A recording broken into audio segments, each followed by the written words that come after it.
Hello there, and welcome to the Sleepy Facts channel. Tonight, we drift gently into one of the quietest, yet most mysterious landscapes ever known, the world of dreams. A realm not made of matter or light, but of thought itself. It is a place every human visits, and yet none can map.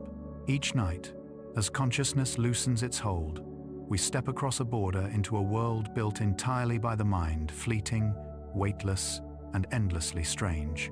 For a moment, just breathe. Let your shoulders sink into stillness. Feel the rhythm of your own heartbeat, slow and steady, like a tide turning beneath the surface of your awareness. The world outside begins to fade. The sounds around you soften into distance, until only the hum of your own existence remains.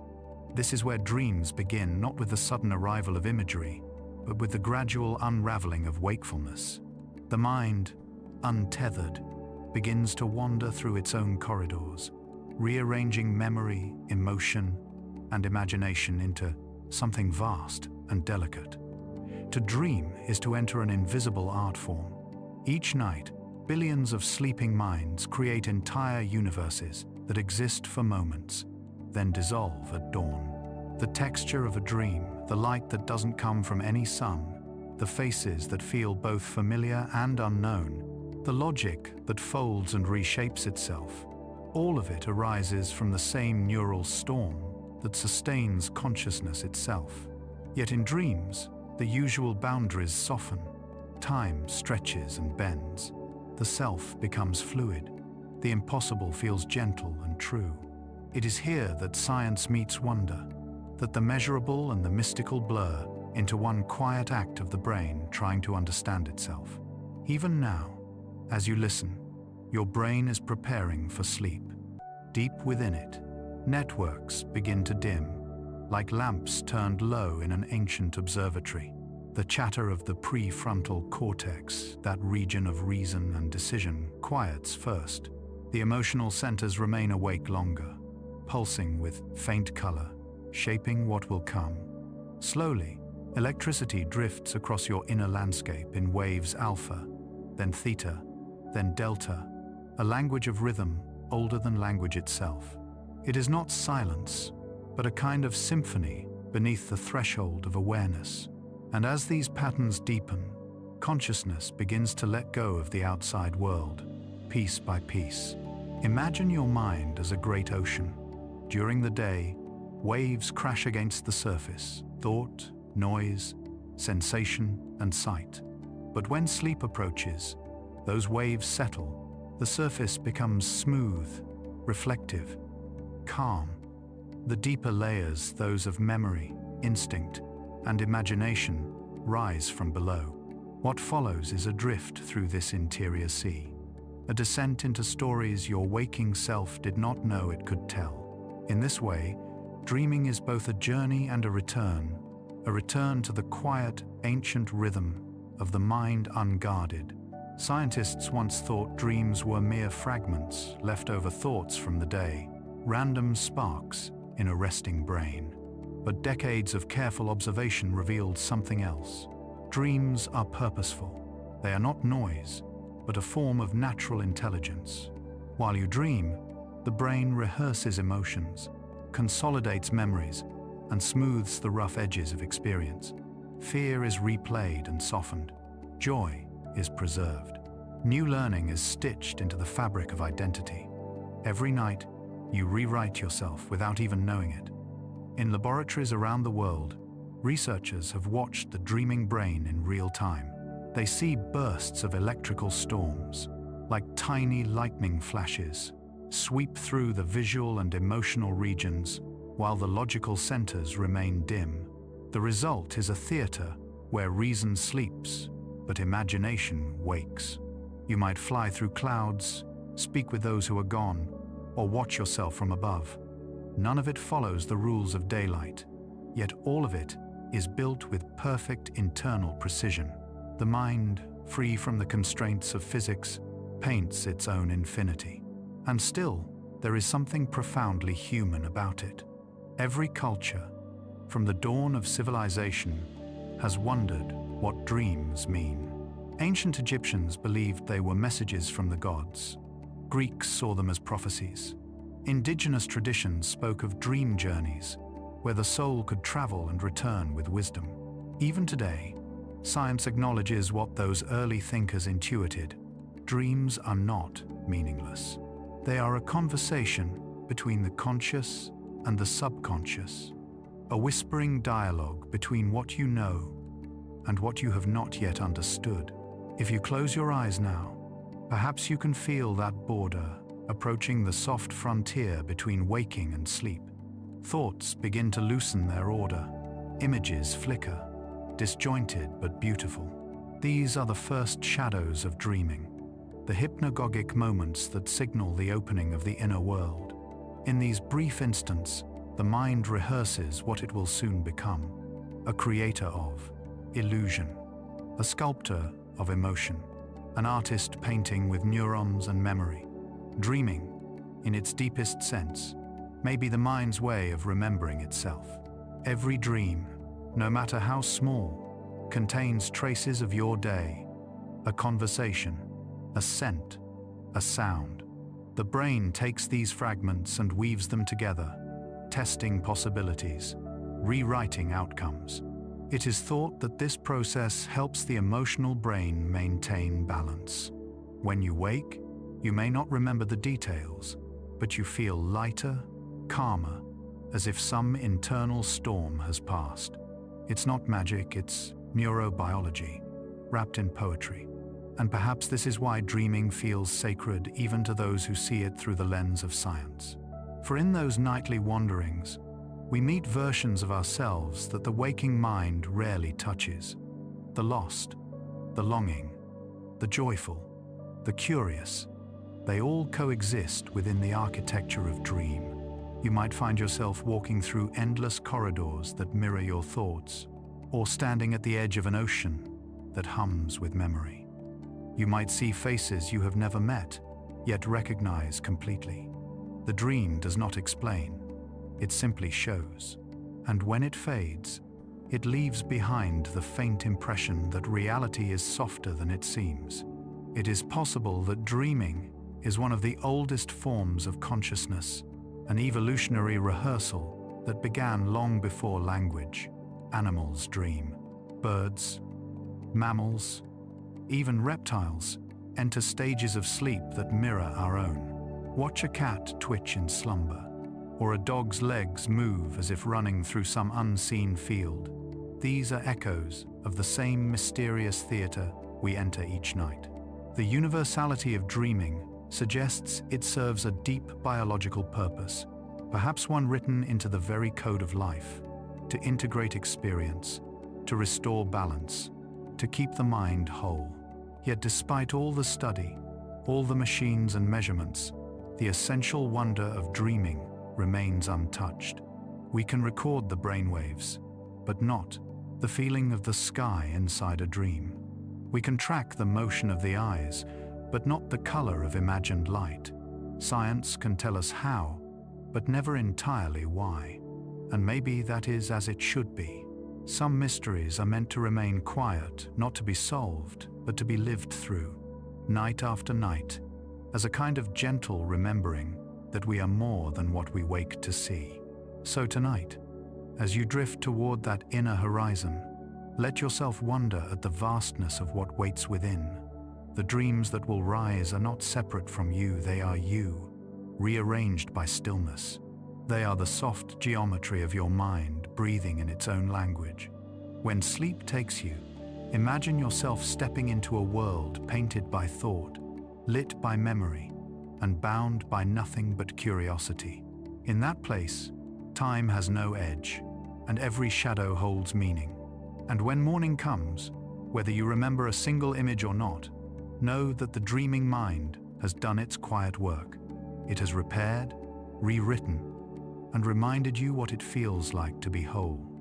The science of dreaming may be measurable, but the experience of it will always be poetic, a nightly gift from the universe within your skull. For now, breathe deeply. Let your eyes grow heavy. The night will take care of the rest. The first dream is already waiting for you, just beyond the next slow heartbeat. 1. The sleeping brain. When night begins to fold around the world, a quiet change takes place inside you. The brain, that brilliant engine of thought and motion, begins to drift away from its daytime patterns, turning inward like a flower, closing its petals at dusk. The process of sleep is not simply an act of shutting down, as once imagined. It is a deliberate transformation, guided by ancient rhythms that hum beneath awareness. The sleeping brain does not rest idly. It shifts its form, reorganizes its energy, and begins the hidden work that sustains every heartbeat of waking life. As you lie in the dark, the outer senses slowly relinquish control. The rush of sights, sounds, and demands that filled the day grows faint. Deep within, a tiny region of the brain called the hypothalamus begins to release signals that change the chemistry of consciousness itself. Melatonin seeps into the bloodstream, cooling the mind's bright chatter. The brain's temperature drops, heart rate slows, and blood pressure lowers. These changes are gentle invitations to let go the biological poetry of surrender. During these early moments of drifting, the electrical patterns inside your head begin to transform.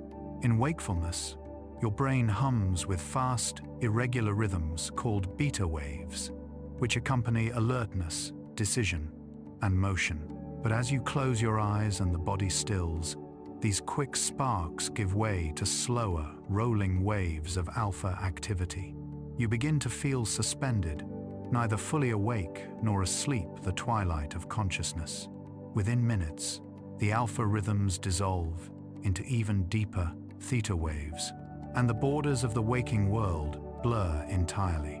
Scientists once believed that sleep was a passive state, a kind of power outage, where the brain went dark to save energy. But modern research shows the opposite. In sleep, especially in its deeper stages, the brain burns almost as much energy as it does during the day. Its activity changes shape, but not intensity. Neurons fire in synchronized bursts instead of scattered patterns, as though the mind were conducting itself through a slower, grander rhythm. In this state, memory is sorted, emotions are balanced, and the very wiring of the brain is gently adjusted. Sleep is not an escape from life. It is the continuation of life in its most essential form. As the first full waves of sleep take hold, you enter what scientists call non-REM sleep, a quiet realm that cycles through multiple layers of depth. In the lightest stage, your muscles twitch softly, responding to small remnants of waking control. Breathing grows, slow and even. The body temperature falls another degree, signaling to every cell that it is time to rest. If someone were to speak your name, you might still stir, half aware of the sound.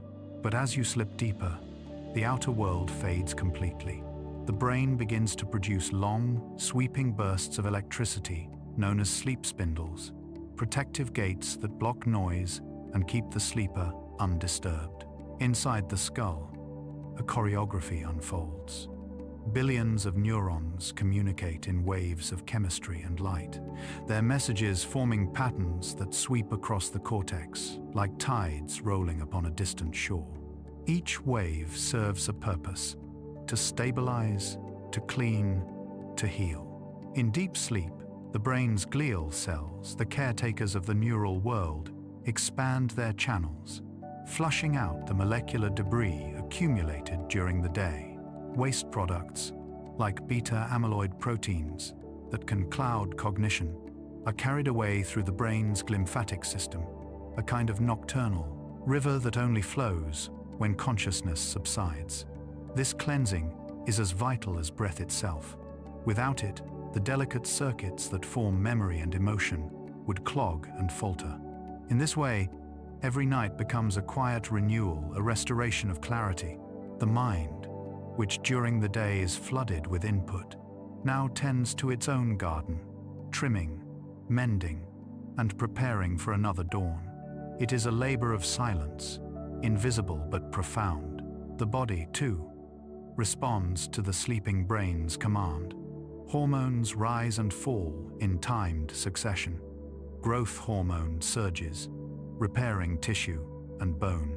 The immune system strengthens, releasing cytokines that fight infection and inflammation. The brain acts as conductor, guiding the entire orchestra of physiology toward balance. Heart rate and breathing synchronize in slow waves, mirroring the patterns of neural activity. Even at rest, your body is not idle. It is being tuned, recalibrated, and renewed. To imagine the sleeping brain, one might picture a vast landscape of lights seen from above at night. Cities dim, while others glow faintly, connected by faint electrical roads. In one region, the hippocampus, the keeper of short-term memory, begins replaying patterns from the day. These echoes pass to the cortex, where they are stored long-term, woven into the broader story of who you are. Each dream, each image that flickers in this stage, may be the mind's way of stitching experiences into meaning. The sleeping brain does not forget you while you rest. It remembers you more deeply. Even as consciousness fades, the brain never stops listening. Somewhere deep inside, ancient structures like the brainstem and thalamus remain alert, keeping you breathing, adjusting temperature, and monitoring for danger. They are the quiet sentinels of sleep, protecting the fragile peace of unconsciousness. That is why a faint sound, a baby's cry, a distant alarm can summon you from the depths of dreaming in an instant. Sleeping brain is never entirely silent. It is simply tuned to a softer frequency. If you could peer inside a sleeping mind, you might be astonished by its beauty. Neurons fire in patterns resembling music. The same circuits that once guided your eyes across a landscape now replay internal vistas born from memory. The parietal and occipital lobes, once busy decoding the outer world, now turn inward, painting dreams from fragments of remembered light. Meanwhile, emotional centers in the amygdala and limbic system hum with activity, reweaving feelings into gentler shapes. Fear becomes narrative, desire becomes symbol, pain is rehearsed and softened. The sleeping brain also practices empathy. Studies show that during sleep, especially REM, the brain rehearses social understanding, running simulations of conversation, conflict, and reconciliation. It learns compassion by imagining it.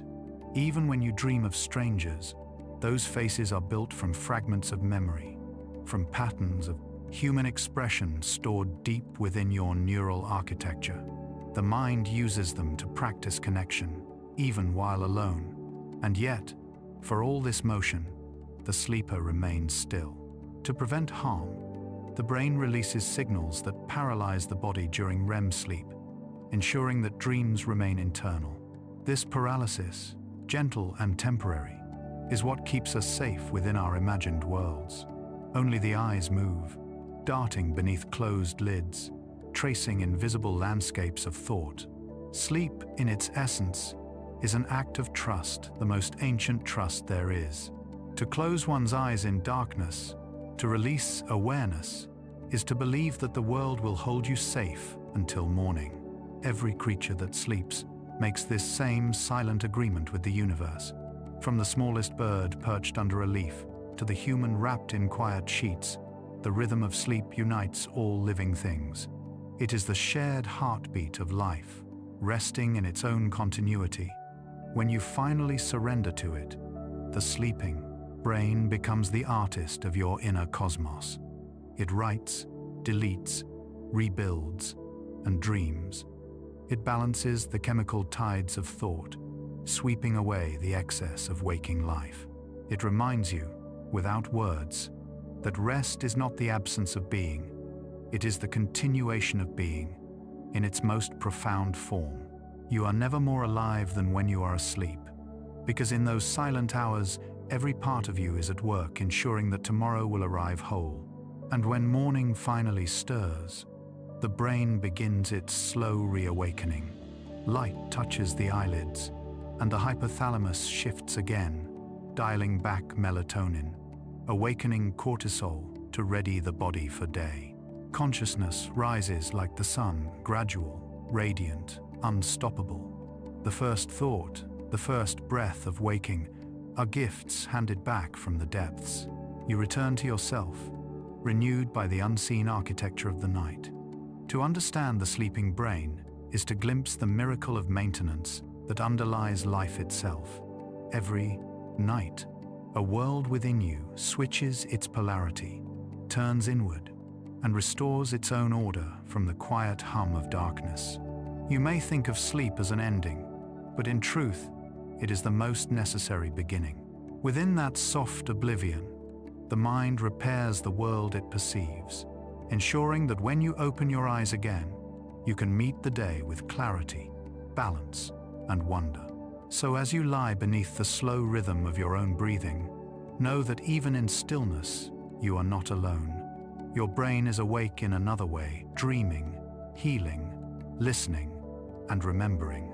The great machinery of life continues, hidden beneath the quiet of sleep. Tonight, as you drift toward that inner horizon, trust in that gentle intelligence. Let the sleeping brain take over. Let it write the next chapter in silence. And when it's done, you'll awaken to find that every thought, every cell, every memory has been renewed by the night. The stages of sleep, though it feels like a single motion, is in truth a quiet journey through repeating landscapes.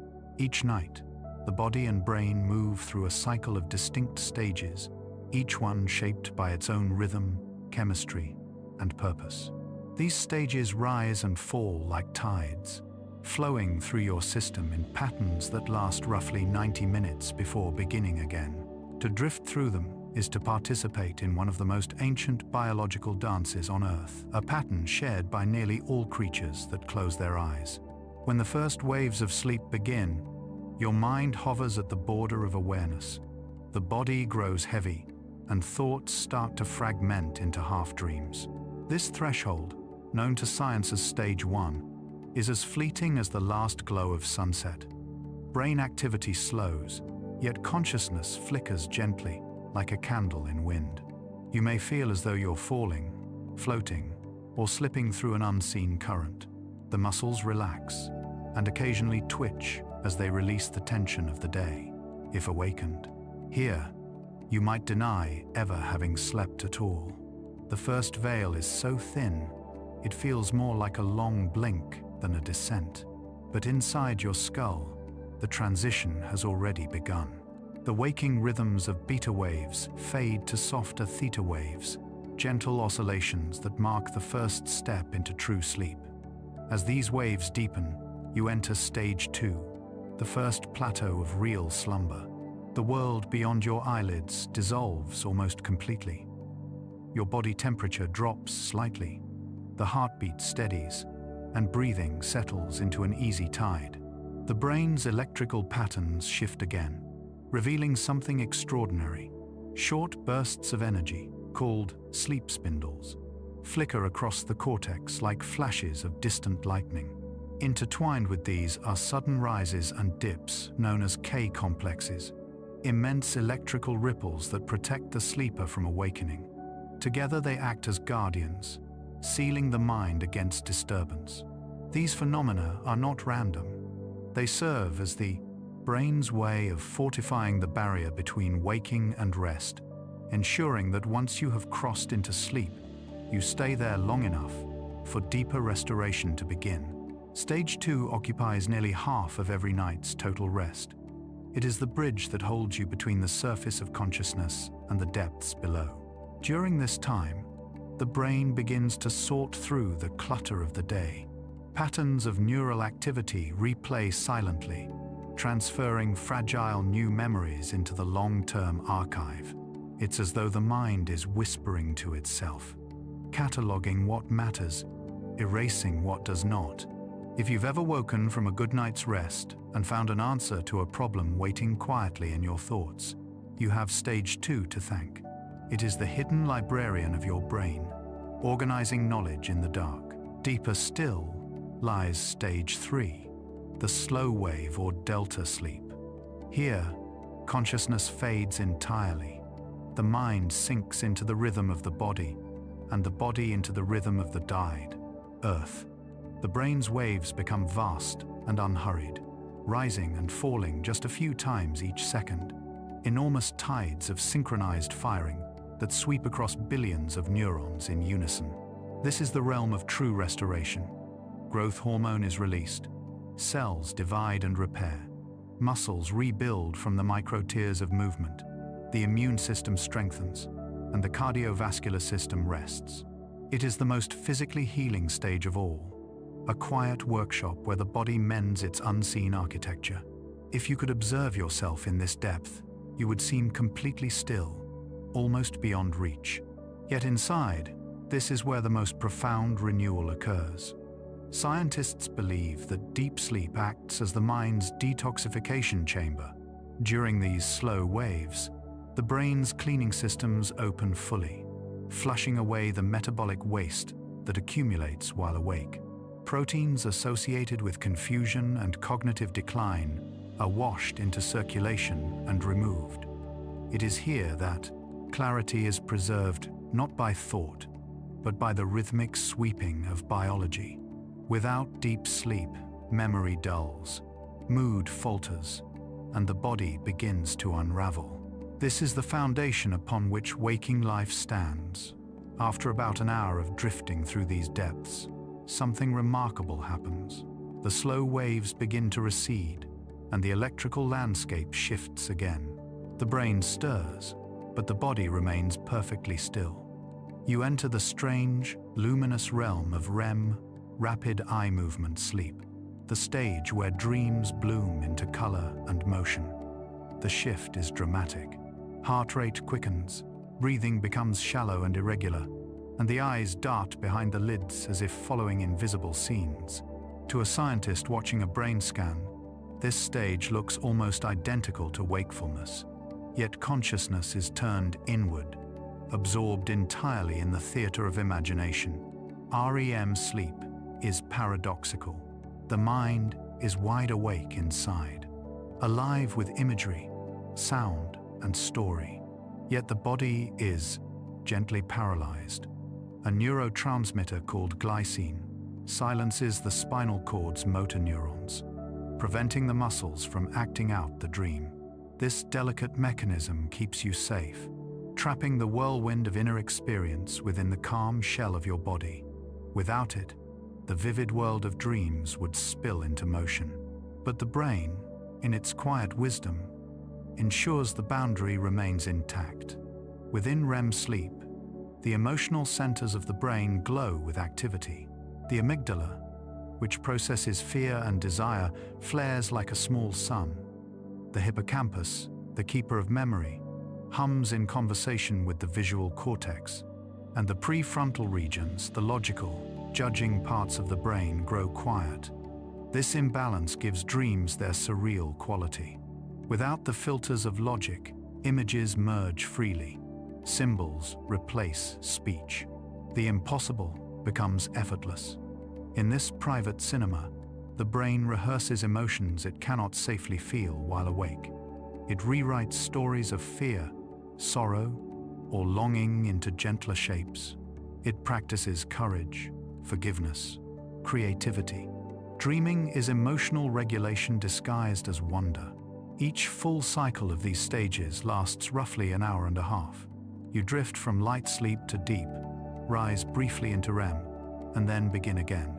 Through the night, the proportions shift. The early cycles are rich in deep, slow-wave sleep, restoring the body. Later cycles grow longer in REM, nourishing the mind. By dawn, you are mostly dreaming the brain, preparing you for waking by painting one last mural of its inner thoughts.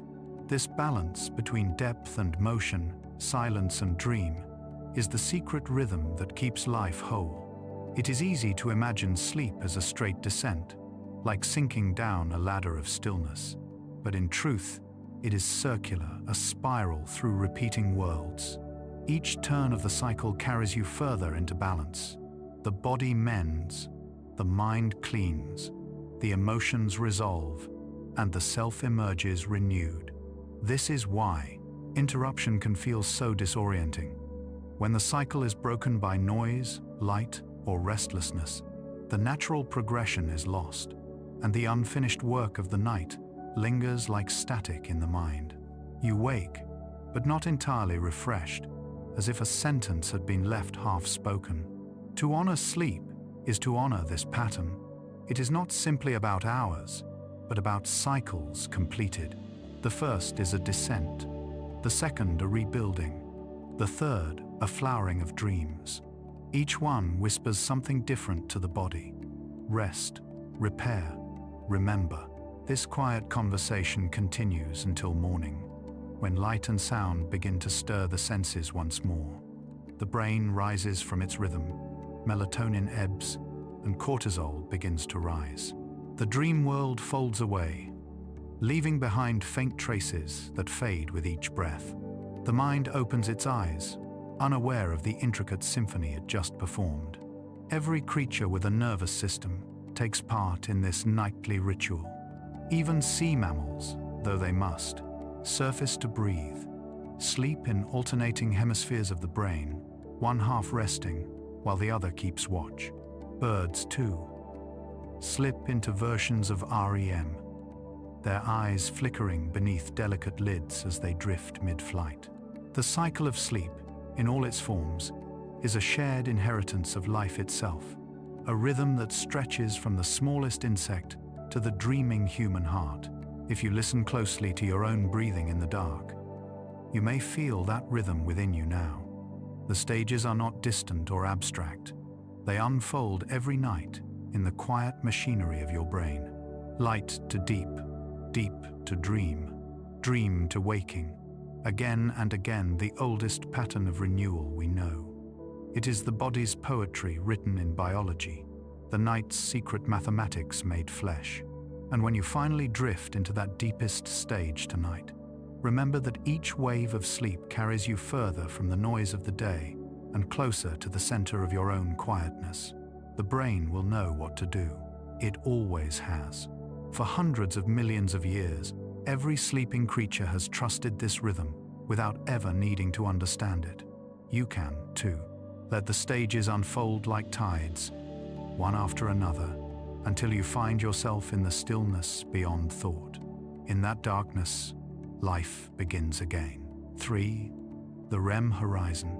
There is a moment in every night when the stillness of deep sleep begins to stir, when the mind, having wandered far beneath awareness, starts to rise again.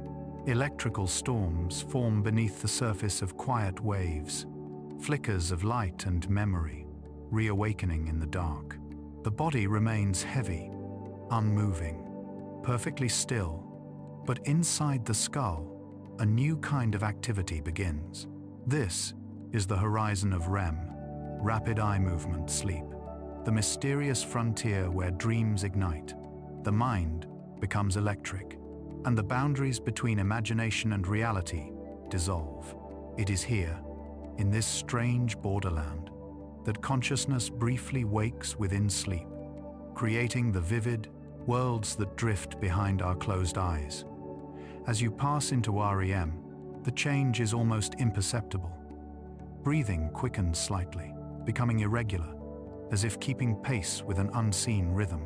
The heart begins to beat faster, though the rest of the body stays paralyzed, wrapped in the gentle stillness that keeps you safe from your own dream motions. Beneath your eyelids, your eyes dart and shift in small, unpredictable bursts, tracing the invisible scenes playing across the theater of the mind. The brain's electrical patterns, so slow and broad in deep sleep, now flare to life in rapid, chaotic pulses that resemble wakefulness itself. To the instruments of science, a dreaming brain is almost indistinguishable from a waking one. Only the silence of the muscles reveals the difference. This paradox, the mind awake within the body asleep, is one of the great wonders of biology. During REM sleep, your brain behaves as though it has awakened into a private world, The visual cortex glows with activity, conjuring landscapes out of memory and imagination. The limbic system, the emotional core of the brain, floods with color and energy, turning feelings into living forms. Meanwhile, the logical centers, the prefrontal regions that govern reasoning and control, remain subdued. The result is a consciousness unbound by logic, a self that drifts freely through impossible spaces. It is the architecture of dream, built each night from the quiet energy of the soul. In this state, time becomes fluid. A single dream may feel endless, though it lasts only minutes. Whole stories unfold, faces appear and vanish, and the laws of physics dissolve without resistance. You might fly, fall, or breathe underwater. You might speak with someone long gone, or stand in a place that no longer exists. These are not hallucinations in the ordinary sense. They are the mind's attempt to make meaning from emotion, to translate the intangible into experience. In REM sleep, memory, imagination, and emotion weave together into narrative form, not rational, but deeply human. The eyes dart because the dreamer is seeing. Each movement reflects the shifting focus of the imagined world, the same way the eyes of a waking person move to explore their surroundings. Scientists believe that when the dream changes scene, the eyes follow, as though tracking the internal horizon. To watch someone in REM sleep is to see thought itself made visible, the motion of the mind inscribed in the twitch of an eyelid. The body is motionless, yet the soul travels freely through its inner dimensions. During REM, the brain is flooded with acetylcholine, a neurotransmitter that stimulates activity in the cortex. At the same time, other chemicals like norepinephrine and serotonin remain suppressed, silencing the systems of alertness and inhibition. This unique blend of chemistry creates a mental environment unlike any other. The sensory world is turned off, but the creative centers blaze. The mind is awake and alone within itself. Freed from the rigid structures of logic, it explores emotion and memory with fearless curiosity. Dreams, then, are not chaos, they are organized by feeling rather than fact. You may have noticed how dreams often take the shape of what you felt during the day, rather than what actually happened. Anxieties become mazes, hopes take flight, guilt reshapes itself into symbolic landscapes of distance or loss. The REM horizon is the mind's stage for emotional rehearsal. It allows you to revisit experiences without the danger of real consequences, to explore scenarios until they lose their sharpness. Through these imaginary acts, the brain soothes itself, untying the knots of the day. Studies show that after dreaming, people often feel calmer, more balanced, and better able to face challenges that once seemed overwhelming. There is also something timeless about this nightly journey. Across cultures and ages, humanity has been fascinated by the dream world, by this strange awareness that emerges when the rest of the body sleeps. Ancient Egyptians believed dreams were messages sent from the gods, carried through the air by divine intermediaries. Aristotle described them as echoes of sensory impressions, replayed in the silence of night. The philosopher Descartes wondered if waking life itself might be a dream of higher order.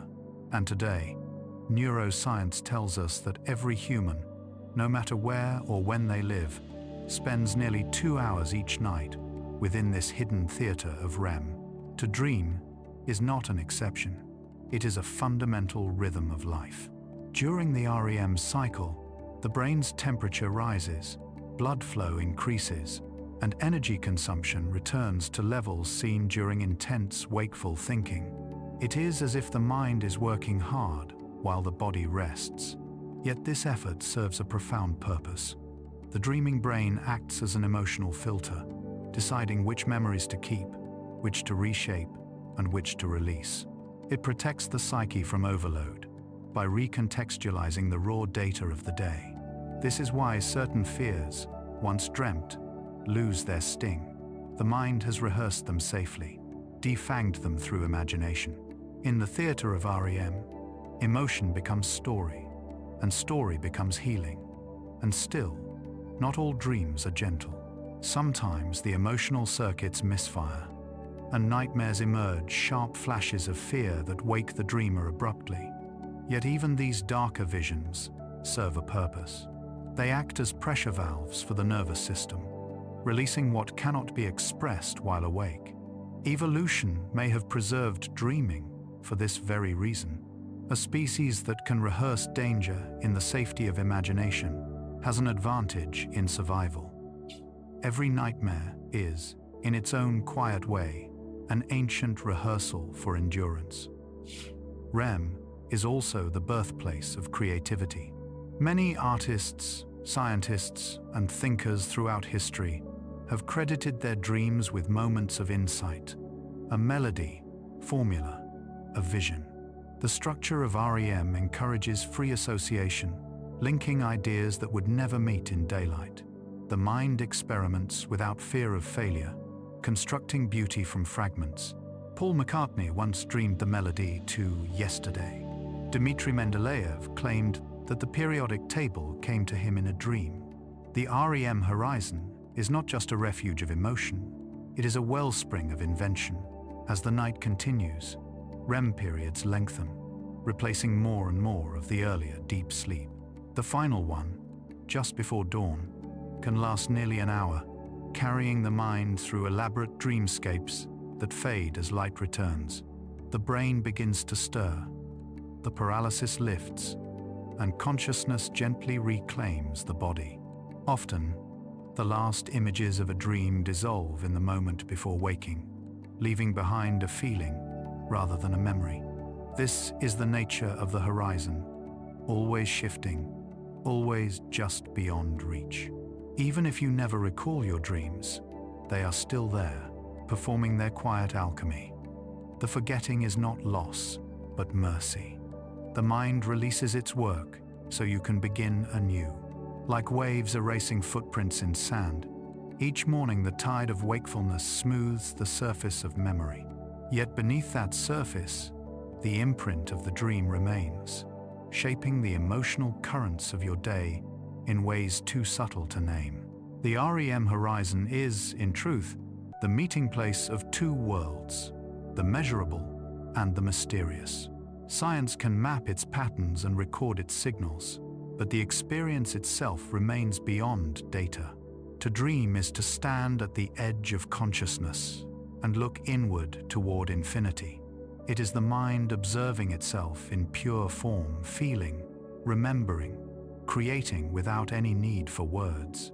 When you sleep tonight and your eyes begin to flicker beneath the lids, remember that you are crossing this same ancient frontier. Beyond it lies the endless landscape of your own imagination, waiting to be seen again. And when you wake, know that the dreams you can't recall have still done their work. They have softened your edges, balanced your emotions, and stirred the hidden layers of thought. Every night, as your body lies still and your mind sails across the REM horizon, you travel farther than you can ever walk while awake. You move through memories, emotions, and possibilities, returning at dawn a little more whole than you were before. In that sense, dreaming is not an escape from life, it is its continuation in another language. 4. The language of the mind. Every night, when thought loosens from the ordinary, the brain begins to speak in its oldest language, the quiet syntax of dreams. It does not use words or grammar, yet it tells stories. It does not follow logic, yet it conveys truth. This is the language of the mind when freed from daylight reason. A living poetry shaped by emotion, memory, and imagination. Every dream, no matter how strange, is an attempt at communication between the hidden self and the waking one. A conversation conducted in images, sounds, and sensations that no other medium could contain. To understand a dream is not to translate it into sentences, but to feel its rhythm. A dream's meaning is not literal. it breathes in metaphor. The mind, in its sleeping state, does not describe, it evokes. It paints your fears as falling, your hopes as flight, your grief as water rising through a house. The people you meet there are not always people at all, but fragments of emotion given face and voice. The places you wander are made of memory and mood, stitched together from 1,000 remembered moments. Each night's dream is a small theater, and the playwright is feeling itself. The language of dreams was once thought to be nonsense, the random firing of a resting brain. But modern neuroscience has softened that view. When we dream, the emotional centers of the brain, especially the amygdala and limbic system, surge with activity. These are the regions that process meaning before words exist. Meanwhile, the rational prefrontal cortex, which interprets and edits our thoughts, goes quiet. The dream speaks not from intellect but from instinct. It is what the mind says when the critic is asleep. In this state, emotion becomes architecture, and feeling becomes narrative. The symbols that emerge are deeply personal. To dream of water may mean serenity to one person and dread to another. A door might represent freedom or fear, depending on the mind that creates it. This variability is the essence of dream language. It is built from your private associations, your own history of experiences and reactions. Scientists have found that the hippocampus, where memories are stored, replays fragments of the day during REM sleep, sending signals to the visual cortex and emotional centers. These fragments combine into scenes that seem impossible but carry a thread of significance. A childhood room may appear beside a modern street. A lost friend may speak words they never spoke in life. The logic of dreams is not chronological, but emotional. The dream's grammar is built on contrast and metaphor. A single image can carry multiple layers of meaning. A locked window might symbolize protection or confinement. A flight that never takes off may represent hope restrained by fear. To decode a dream, one must think not in words, but in sensations. What was the feeling of the scene? Calm, panic, wonder? That feeling is the sentence the mind was writing. Dreams rarely announce their messages plainly because they are not trying to inform you, they are trying to transform you. They reshape emotion through imagery, allowing what is unresolved to find new form. In ancient times, this inner language was revered as sacred. The Sumerians carved dream interpretations into clay tablets 5,000 years ago, believing that gods spoke through night visions. Egyptian dream books listed symbolic meanings: crocodiles for hidden enemies, rivers for time, flight for divine favor. The Greeks built temples dedicated to dream healing, where people slept in hope of receiving visions from Asclepius, the god of medicine. Even in those early cultures, people sensed what science now confirms. Dreaming is the brain's natural therapy, translating emotion into a story the body can understand. When you dream, you become both the author and the audience. The mind projects an image, feels its emotion, then responds with another image, a call and answer that continues until waking. In this way, a dream is a dialogue, not a monologue. You are speaking with yourself, yet the self who listens may not be the same one who speaks. One exists in daylight, defined by identity and control. The other dwells beneath awareness, vast and fluid. When they meet in dream, they exchange messages across the thin veil of sleep. The language they use is symbolic, because it must bridge the gap between what you can know and what you cannot yet name. Sometimes dreams echo the recent past. The mind replays fragments of conversation, scenery, or sound to strengthen memory. Other times, dreams reach far deeper, dredging up long-buried emotions or forgotten details. The brain does not distinguish between time periods in its nightly theater. It gathers whatever it needs from the vast archive of experience. This temporal blending explains why you might find yourself speaking to a childhood teacher in your current home or walking streets that have never existed. Dreams, unconstrained by chronology, express meaning through collage. The result is strange but precise, a mosaic of sensations chosen for their emotional resonance, not their factual accuracy. The more one learns about dreams, the clearer it becomes that the mind in sleep is not chaotic but creative. It experiments with combinations of thought and image, much like an artist blending colors on a palette. This process may help explain why creativity often flourishes after sleep.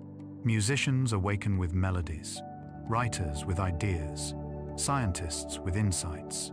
In dreaming, the brain's associations loosen, allowing distant concepts to meet and merge. It is a form of spontaneous metaphor making, where new meaning emerges from unlikely unions. The same mechanism that turns anxiety into a chase scene may also connect mathematical symbols into elegant new patterns. The dream language, though emotional, also invents. Not all dreams are gentle, of course. The language of the mind can sometimes shout instead of whisper. Nightmares are the brain's way of forcing confrontation with emotions too heavy to carry in silence.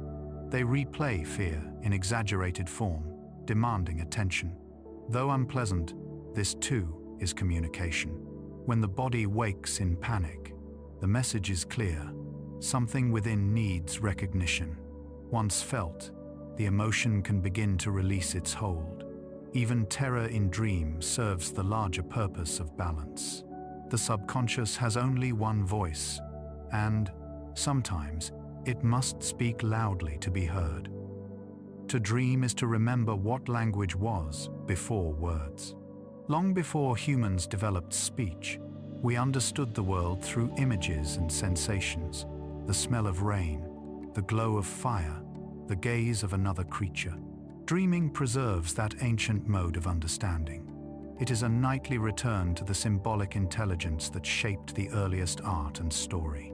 Cave paintings of animals, spirals, and celestial signs may have come from dream vision. To those first artists, there was no boundary between sleeping image and waking reality. Both were expressions of the same inner language, the mind translating feeling into form. In our modern world, where thought races endlessly and screens glow late into the night, this deeper form of expression is easily forgotten. But every time you sleep, the mind restores it. The dream is the body's last private sanctuary of meaning, untouched by technology or distraction. There, you communicate with yourself in a language no one else can translate. The dream's images may vanish by morning, but their resonance lingers, a subtle shift in mood, an unexplained calm or clarity. The message has been received, even if you cannot recall the words. If you could listen to your own mind speaking in its dream tongue, you would hear something far older than any language you know. It would sound like waves meeting the shore, or wind moving through trees, rhythmic, emotional, alive. It would tell you not facts, but truths. It would say, "You are still feeling this," or "You are ready to let this go." It would speak in the color of light, in the weight of gravity, in the motion of flight. It would remind you that meaning is not always something to be explained. Sometimes, it is something simply to be felt. Tonight, when sleep draws near and the mind begins to soften, think of your dreams not as mysteries to solve, but as letters written by your deeper self. They arrive in images instead of ink, in silence instead of sound. And though you may not understand them fully, they understand you. Each dream is the mind's way of saying, "I am still here, listening." Each one is a translation of emotion into art, of experience into symbol, of memory into story. And when morning comes, whether you recall the tale or not, you carry its message within you, the reassurance that the deepest parts of yourself are always in conversation, even in the dark. 5. The mirror of memory. Each night, when the world dims and the mind slips toward rest, memory awakens beneath the surface. It does not speak in words or thoughts, but in the gentle shifting of images, sensations, and echoes of days gone by. Sleep is not an escape from the past, it is a return to it, a nightly meeting between who we were and who we are becoming. Dreams rise from this meeting like mist over water, shaped by the warmth of experience and the cool breath of time. They are reflections of memory, distorted and luminous, showing us the patterns we cannot see while awake. The brain never truly sleeps. Even in the deepest silence of the night, it hums softly, replaying fragments of the day like a musician practicing scales in darkness. Tiny bursts of electrical activity travel between the hippocampus, where short-term memories rest, and the cortex, where long-term memories dwell. These pulses are the brain's way of whispering, "Remember this." It is through this nocturnal rehearsal that the fleeting becomes enduring, that today's experience becomes tomorrow's knowledge. Sleep is memory's forge, and dreams are the sparks that rise from its work. Throughout the day, your mind gathers a million impressions, sounds, sights, emotions, and decisions. Some are forgotten within moments, while others linger at the edge of awareness. But the brain cannot store them all in the fragile space of waking consciousness. It waits instead for night, when the noise of thought quiets and the gates of recall open wide. During the first deep stages of sleep, these fragments are replayed in rhythmic bursts, as if the mind is testing which ones to keep. Then, as you move into REM, the rehearsal becomes creative. The brain takes those memories and begins to weave them into story, linking them with emotion, context, and imagination. This is how the mirror of memory forms, not through simple reflection, but through transformation. A dream rarely reproduces a moment exactly as it happened. Instead, it bends and folds the memory into something new. A conversation from morning may appear in another setting. A familiar face may merge with a stranger's. What matters is not accuracy, but feeling. The brain, unbound by logic, seeks to understand emotion first. When it encounters a memory charged with unfinished feeling, fear, joy, regret, longing, it lifts that image and turns it gently in the light of dream. It explores it from angles you could never access while awake. In this way, dreaming becomes a form of emotional editing, smoothing the rough edges of memory, softening pain, and polishing understanding. Scientists studying this process have found that during sleep, especially during REM, the brain strengthens connections between neurons that represent significant experiences, while allowing others to fade. This selective remembering is essential for mental health. It keeps the mind from becoming overwhelmed by the endless detail of daily life. You might forget what color the sky was yesterday or what you had for lunch, but you will remember the feeling of kindness from a friend or the tension of an unfinished task. These memories are weighted with emotion, and emotion is the hand that places them into long-term storage. Dreaming gives these emotional memories space to breathe, replay, and settle into the architecture of the self. Sometimes, a dream feels like déjà vu, a scene from the past revisited, but with subtle differences. The hallway is longer, the voice echoes differently, the light shifts to twilight when it should be day. These distortions are not errors, they are the mind's way of processing change.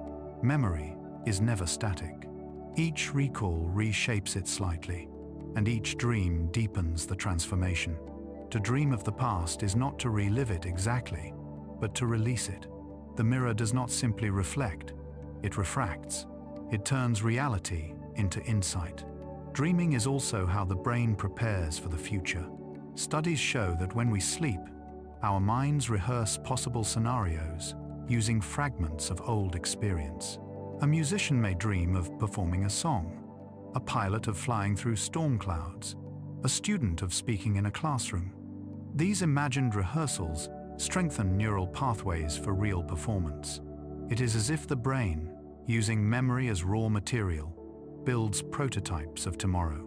Each dream becomes both reflection and rehearsal, a mirror that not only shows what has been, but what might come.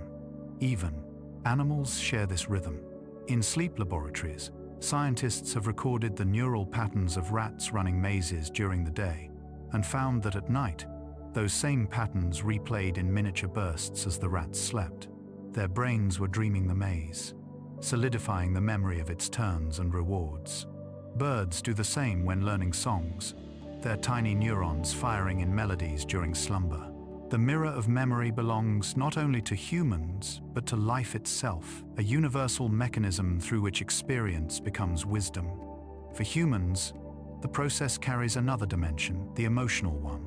The memories that echo most strongly in dreams are often those unresolved in waking life. You might find yourself back in a childhood home, or speaking with someone long lost, because the feelings tied to those moments still ripple beneath awareness. The brain revisits them in the safe theater of dreaming, letting emotion find expression without consequence.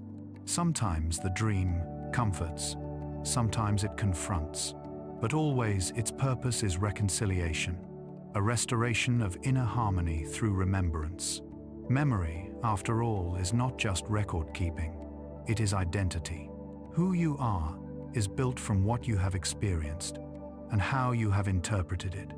Each night, sleep ensures that this structure remains strong, rebuilding the scaffolding of self where it has frayed. Without sleep, this continuity begins to crumble. Memories blur, emotions fray, and the sense of coherence weakens. The mirror grows cloudy, and the reflection becomes uncertain.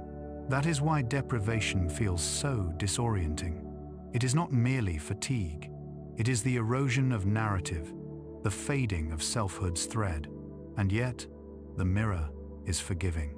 Even after long wakefulness, a single night of deep, undisturbed rest can restore clarity. In those hours, the brain rewrites its own story, sorting what to keep and what to let go. This gentle editing is a kind of grace.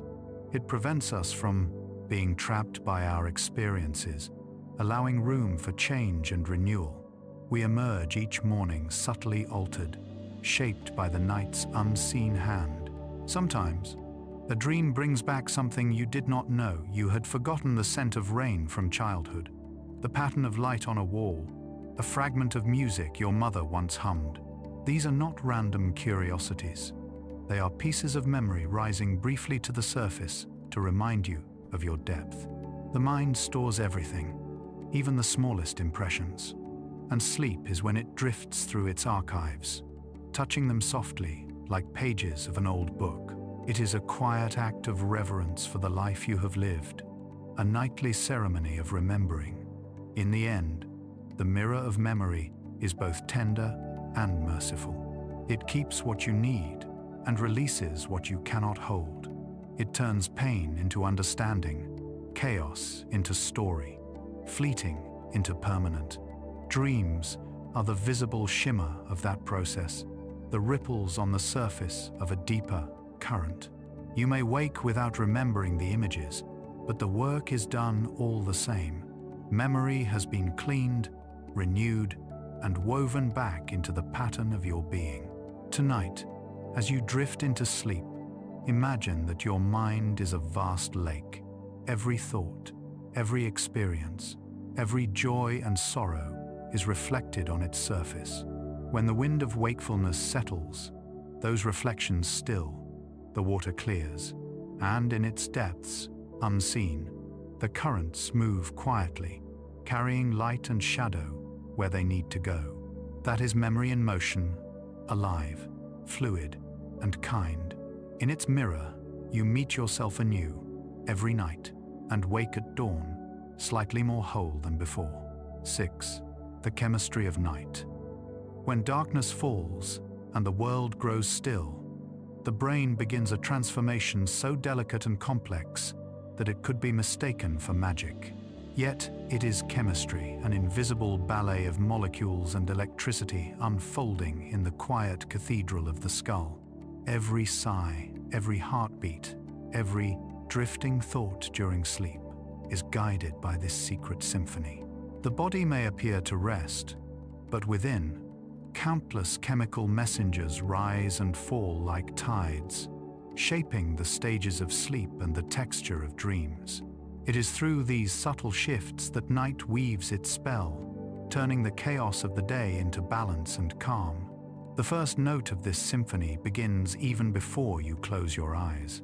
As evening deepens and light fades from the sky, the brain's pineal gland begins releasing melatonin, a hormone older than language itself. Its rise signals to every cell that the world is preparing for rest. Melatonin does not force sleep, it invites it, whispering through the bloodstream that it is time to slow. It lowers body temperature, quiets the heart's rhythm, and calms the neurons that hum with daytime activity. As its level rises, your thoughts grow softer, your attention drifts inward, and the doorway to sleep begins to open. This is the chemistry of twilight, a process guided by light itself. Deep within the brain, behind the eyes, lies the suprachiasmatic nucleus, a tiny cluster of cells that acts as the master clock. It senses the dimming of day and adjusts your body's chemistry accordingly. When light disappears, melatonin blooms. When dawn returns, it fades away. This cycle, called the circadian rhythm, keeps the body in harmony with the turning of the earth. Every creature on this planet lives by some form of it. The sea turtle rising with tides, the flower closing its petals, the human breathing slower as night deepens. The chemistry of sleep is, at its core, the chemistry of the planet's rhythm made biological. Once the body surrenders to darkness, another shift begins. Inside the sleeping brain, neurotransmitters, the molecules that carry messages between neurons, begin to rearrange their hierarchy. The excitatory forces that keep you alert, like norepinephrine and histamine, diminish. In their place rise calming agents such as gamma-aminobutyric acid, or GABA. This quiet molecule is one of nature's simplest and most profound inventions. It slows the firing of neurons, softens sensory input, and creates the stillness necessary for sleep to take hold. GABA is the hush between heartbeats, the silence that allows the orchestra to change movements. In the first phases of sleep, serotonin still hums gently through the system, maintaining a mood of quiet contentment. It acts like a bridge between waking and dreaming, helping to transition the mind into a state of internal focus.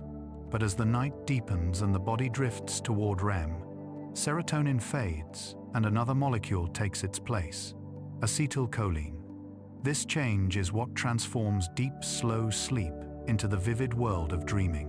Acetylcholine ignites the cortex, stimulating the visual and emotional centers while keeping the body paralyzed. It is both the painter and the guard, creating the landscapes of dream while ensuring they remain safely contained. These alternating tides of chemistry are what create the rhythm of the sleep cycle. Every 90 minutes or so, the balance shifts: melatonin high, acetylcholine low, then the reverse. The body floats through stages of quiet and storm, repair and imagination. Each molecule knows its cue, guided by feedback loops honed over millions of years of evolution. If one were to see it unfold in time-lapse, the pattern would resemble a living waveform, the biological equivalent of breathing. Even as dreams rise and fade, other chemical processes continue their silent labor. During deep, slow-wave sleep, the pituitary gland releases growth hormone, a substance that repairs tissue, strengthens bones, and rejuvenates the body's architecture. At the same time, cortisol, the hormone of stress and wakefulness, reaches its lowest point, allowing the body to recover from the wear of the day. By early morning, cortisol levels begin to climb again, preparing you to wake with energy, alertness. This rise and fall, this elegant inversion of day's chemistry, is what gives each morning its sense of renewal. But sleep's chemistry is not only about the body, it is also about emotion. The molecules that govern your feelings during the day, dopamine, serotonin, norepinephrine, are rebalanced each night.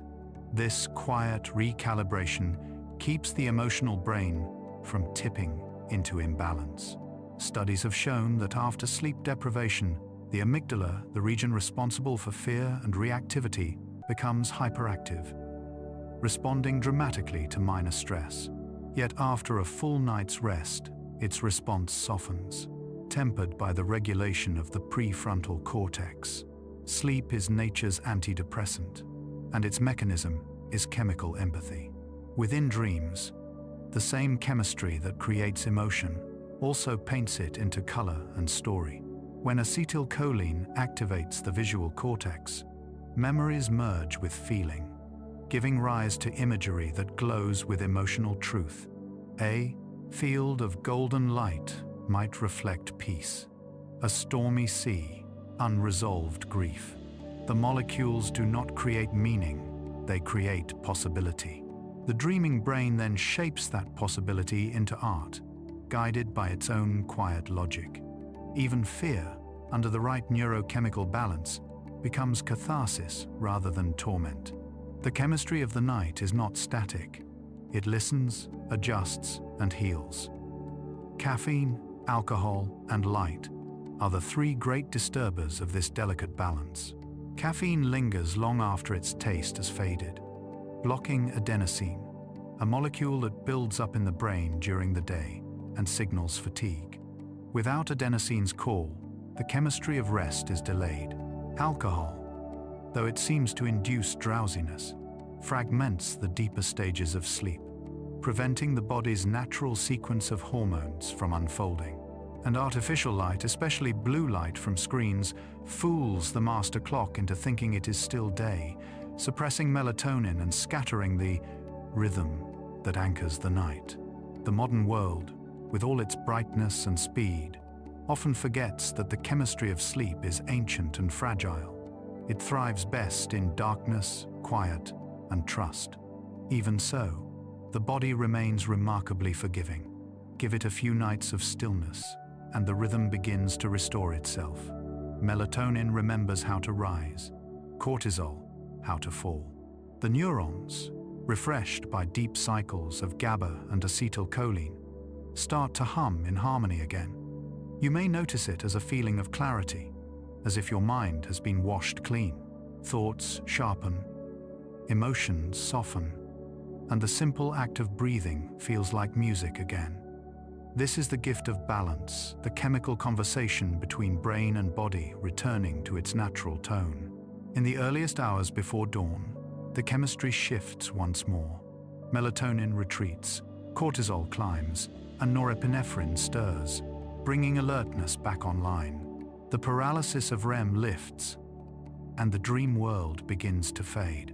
What remains is a trace, a residue of emotion, a flicker of imagery, a sense of having traveled far. Even that gentle melancholy of waking, the reluctance to leave the warmth of sleep, is chemical, caused by the lingering interplay between serotonin and melatonin as the body transitions back into light. It is the last echo of the night's language. The chemistry of sleep is both mechanical and miraculous. It is a system of feedback loops, but also a kind of alchemy, turning fatigue into strength, confusion into clarity, noise into peace. Every molecule, every neuron, participates in a pattern that is both personal and universal.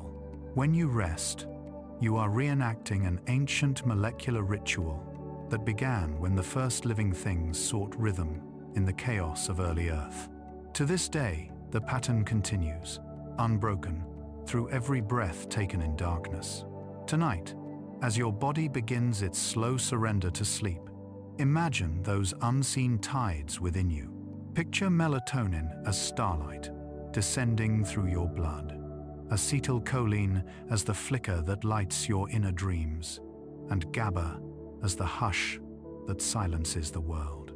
Feel the rhythm of your breath syncing with the pulse of the planet, chemistry and cosmos merging in harmony. The science of sleep is written in molecules, but its poetry is written in you. And as you drift into that deep, restoring quiet, the chemistry of night will once again compose its silent masterpiece, rebuilding, rebalancing, and reminding you that peace is not something to seek. It is already flowing in your veins. 7. When the eyes dance, in the darkness of night, beneath the still curtain of sleep, a strange and beautiful motion begins. The body lies silent, motionless, adrift in the vast ocean of slumber. Yet, behind closed eyelids, the eyes begin to move quick, fluid, and alive.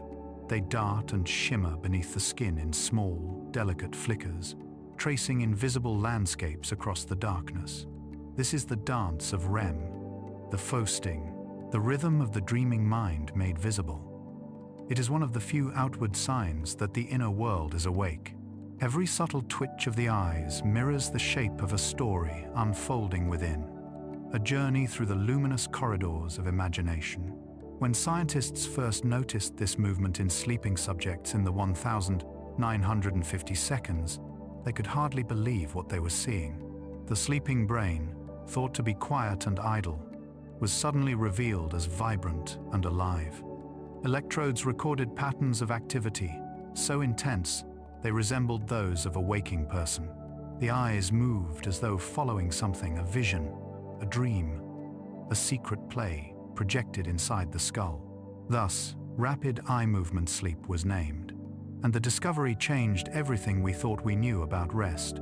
Sleep was not silence, it was performance. It was life turned inward. The eyes dance because the mind is seeing. Even though the body lies paralyzed to prevent motion, the brain remains awake within its dream. The same. Regions that govern sight during waking hours. The visual cortex at the back of the brain spark with activity. The brain does not know the difference between what is seen with open eyes and what is seen in dreams. It processes both as reality. When the dreamer moves through imagined streets or gazes at a shifting sky, the eyes follow, mirroring those invisible movements. It is as though the soul itself looks outward through the small windows of the eyelids, observing its own creation. In a laboratory, the pattern of these movements can be measured and recorded. The eyes jerk rapidly in many directions, then pause, then dart again. Sometimes they move in smooth arcs, as if tracking something slow and graceful. At other times, they flutter in quick succession, mirroring scenes of action or emotion. To watch someone in this state is to witness a paradox, a person utterly still, yet clearly awake within. The chest rises and falls with irregular breath. The heart beats faster. The muscles, though frozen, hum faintly with energy. Inside, the dream is alive. Outside, the world remains calm. The exact purpose of these movements remains one of the gentle mysteries of science. Some believe the eyes move to simulate the act of seeing, helping the brain process and stabilize visual memory. Others suggest the motion is a byproduct, a spill of neural electricity from the vivid activity of REM. But there is another, more poetic possibility. The eyes move because the mind cannot help but look. Vision is our most dominant sense, and even in dreams, it persists. We are creatures who must see, even when the world around us has gone dark. Each flicker of the eyes corresponds to a tiny burst of activity in the brainstem, the region that governs life's most automatic functions. It is this ancient structure that generates REM sleep in the first place, sending waves of activation upward through the cortex. The signal sweeps across the brain like wind through tall grass, awakening islands of memory, emotion, and imagination. The visual centers blaze first, then the emotional circuits, and finally, the sensory networks. The result is the vivid, immersive experience we call dreaming. The eyes, caught in the current of this internal storm, begin to move. They are both participants and witnesses, instruments tuned to the frequencies of thought. If you have ever been startled awake from a dream, heart racing and breath sharp, you have felt the echo of that inner motion. The body's stillness breaks, the paralysis lifts, and suddenly you are returned to the physical world, though part of you still lingers in the one you just left. For a brief moment, your eyes continue to move, following the fading edges of the dreamscape. You might catch fragments of it, a color, a sound, a face, before they dissolve like mist. That lingering motion is the final step of the dance, the body's way of bowing out of its nocturnal performance. What the eyes see in REM sleep is not random. It is a composition built from fragments of memory, stitched together by the brain's emotional centers. When you dream of walking through a forest, your eyes may move as if tracking the branches above. When you dream of speaking to someone, they might flicker between the imagined faces of those around you. The movements correspond to perception, not memory recall, meaning the eyes are actively exploring the dream, not simply replaying it. You are, in a real neurological sense, seeing your own imagination. The retina rests, but the mind's eye never closes. The stillness of the body during this time serves as the necessary counterpart to the eye's restless motion. The brain releases chemicals, primarily glycine and GABA, that paralyze the major muscles, ensuring the dream's drama does not spill into waking life. Without this protection, the dreamer would act out their visions, walking or speaking in their sleep. This delicate balance between paralysis and motion, between stillness and sight, defines REM sleep as one of the most intricate physiological states known. It is a masterwork of coordination, achieved every night without effort. There is something deeply human about the image of those hidden eyes, flickering beneath the lids. It is a reminder that we live double lives, one in the outer world, governed by the sun, and another in the inner world, lit by imagination. The eyes are the bridge between them. By day, they gather light and translate it into vision. By night, they echo the movement of an unseen light within.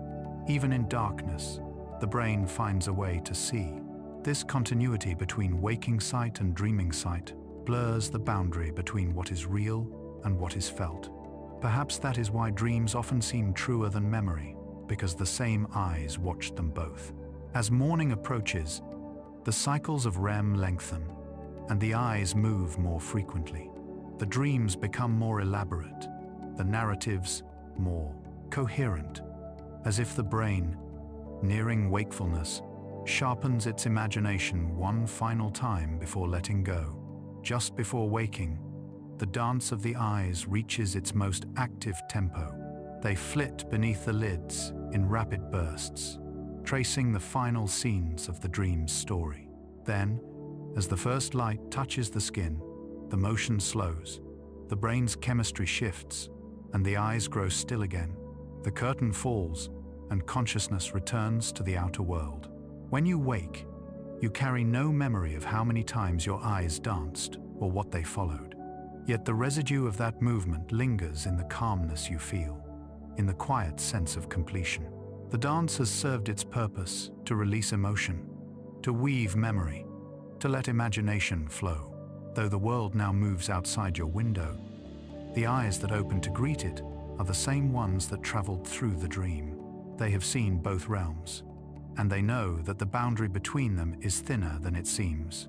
The dance of the eyes is more than a neurological curiosity. It is a gesture of continuity between consciousness and its reflection. It reminds us that seeing is not only an act of the senses, but also of the spirit.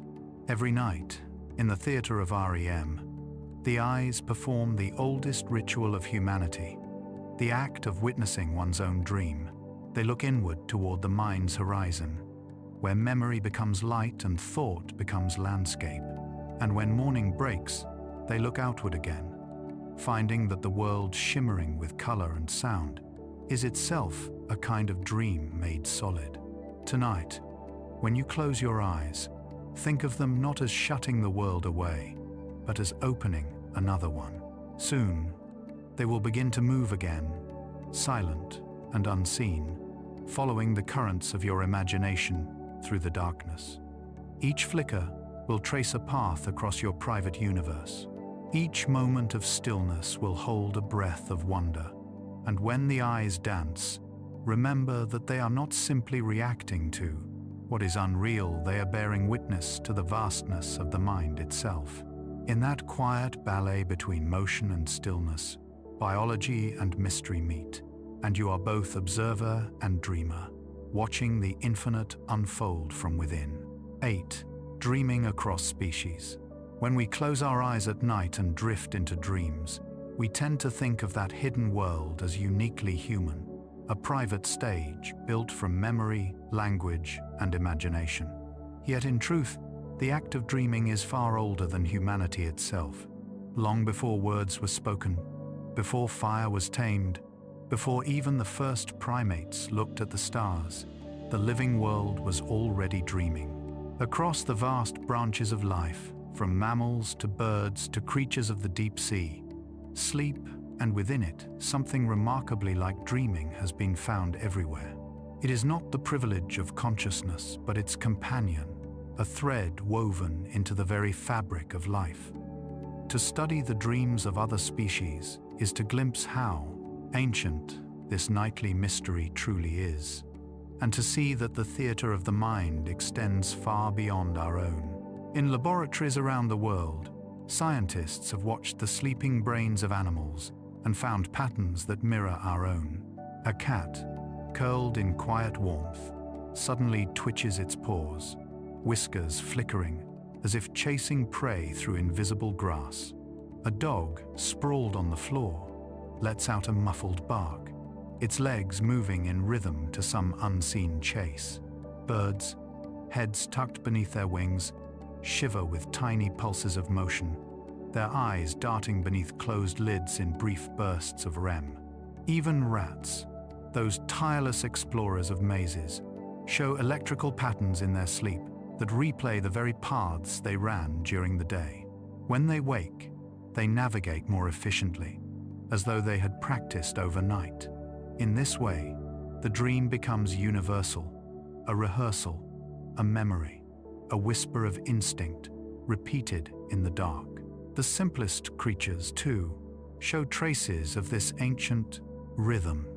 Insects, though lacking a brain like ours, enter states of rest that resemble miniature sleep cycles. Their responsiveness drops, their metabolism slows, and neural patterns shift toward internal maintenance. In cuttlefish, soft-bodied masters of camouflage, scientists have recorded skin patterns flickering in darkness, like silent fireworks beneath the ocean's surface. Their pigment cells pulse and change just as they do when hunting or hiding in daylight. It is as if the cuttlefish dreams of color itself, replaying the movements of its body's art. The idea is both humbling and wondrous, that even a creature without a skeleton might drift into a world of imagined motion and memory. In birds, the presence of dreaming has been beautifully confirmed. Using tiny electrodes and infrared cameras, researchers have observed zebrafinches as they sleep. Their neurons fire in the exact same sequences they used while singing during the day. The sleeping birds chirp softly, not aloud but in their brains, practicing songs for tomorrow.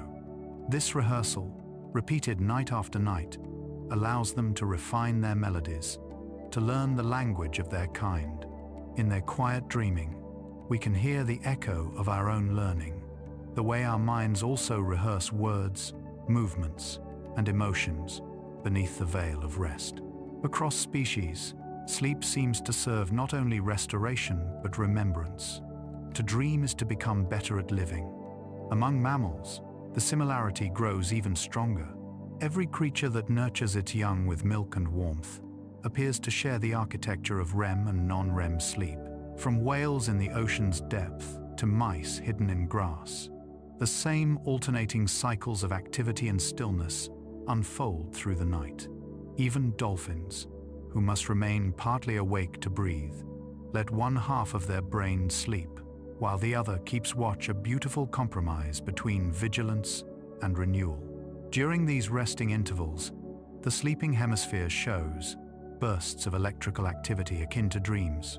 Perhaps even the dolphin, gliding beneath moonlit waves, revisits the shapes of coral and the distant songs of its companions. The great apes, our evolutionary cousins, dream with an intimacy we can almost imagine. Chimps and orangutans build nests high in the trees each evening, shaping leaves into soft beds where they can sleep deeply without fear of predators. Observers have noticed them smiling or frowning in sleep, their limbs moving in slow mimicry of gestures from the day. Their REM periods resemble ours, their brainwaves tracing the same patterns that in humans correspond to storytelling, emotion, and imagery. Some researchers suggest that the complexity of primate dreaming laid the groundwork for imagination itself, that before we could invent myths, we practiced the art of inner vision in dreams. Even reptiles, long thought to live without such inner experiences, have begun to reveal their own nocturnal rhythms. In the Propes, bearded dragon, a small desert lizard, scientists have recorded oscillations of brain activity alternating between deep sleep and a REM-like phase, just like mammals. The lizard's eyes move, its breathing changes, and its neurons fire in repeating cycles. Though we cannot know what images fill its mind, the pattern is unmistakable. Evolution seems to have preserved this rhythm for hundreds of millions of years, passing it down from ancestor to descendant like a secret pulse. To dream, it seems, is not a luxury of thought but a necessity of life itself. Perhaps the most poetic evidence of animal dreaming lies in the observation of elephants. These gentle giants, with their profound memory and emotional intelligence, sleep less than almost any other mammal, sometimes only 2 or 3 hours a night. Yet in those hours, they enter deep states of REM, often lying down completely, their trunks resting on the earth. They rumble softly, as though speaking to unseen companions. Elephants have been known to show signs of mourning, of joy, of empathy. If they dream, one can imagine that their dreams are filled with landscapes of scent and vibration, the echoes of distant herds, the memory of rain on dry soil, the low thunder of movement across the savannah. Their dreams might be collective, carrying the wisdom of generations in the deep language of touch and sound. Humans are not the only species whose dreams reflect emotion. Studies on dogs show that their dreams mirror their daily lives, filled with familiar scents, companions, and activities. When your dog twitches in sleep, paws moving as though running, it may be reliving its favorite chase or exploring an imagined field. In the gentle movements of its paws, one can glimpse something universal, the joy of being alive, revisited in the safety of night. Watching such a dream is like watching life itself, in miniature, pure, and instinctive, untouched by fear. The universality of dreaming suggests that it serves a purpose far greater than imagination. It is a form of internal maintenance, a balancing of neural patterns and emotions that keeps the mind whole. For each creature, dreaming seems to reflect the needs of its life. A bird refining song, a predator sharpening instinct, a human weaving emotion into memory. Across species, the function is shared, though the stories differ. Evolution has written this language into every nervous system, adjusting its tone and tempo to fit the rhythm of each heart. If we could see all the world's sleeping creatures at once, we might glimpse an extraordinary sight, a planet alive with inward motion. Beneath the waves, whales drift in spirals, half their brains asleep, dreaming in clicks and tones. In forests, foxes twitch, paws trembling as they chase phantom prey. Birds pulse with flickers of memory, while insects rest in silence, their tiny neurons pulsing in patterns older than mountains. Humanity, nestled in this web, dreams too, not apart from nature, but as part of its endless rhythm. Dreaming, then, is not an exception to waking life, but its continuation in another key. It unites every living thing in a shared pattern of renewal. To dream is to remember the song of the world, the deep biological hymn that says, "You are alive, and this is what it means to be alive." We imagine ourselves alone in our private worlds of sleep, but in truth, we are accompanied by a chorus that spans the oceans and forests, the skies and deserts. As you sleep tonight, you share the rhythm of countless hearts beating softly in the dark, each one carried by the same invisible current. And so, the dream becomes a bridge between species not of words, but of experience. The bird's fluttering eye, the dog's twitching paw, the infant's sigh, all are verses of the same universal story. Life dreams of itself, again and again, across every form it takes. When you close your eyes and drift into the silent glow of your own mind, you join this ancient communion. Beneath the still surface of the world, everything that lives is, for a time, dreaming together, a single, vast, breathing organism, bound by the quiet pulse of sleep and the shimmering mystery of imagination. 9. Lucid awareness. There are moments, brief as sparks yet vast as oceans, when the dreamer becomes aware of the dream. It begins with a subtle recognition, a flicker of clarity within the soft blur of imagination. You might notice the way the light falls in the wrong direction, or how a face changes as you speak. A whisper rises inside, "This isn't real." And yet, the world around you continues to move, vivid and convincing. In that instant, consciousness blooms inside sleep.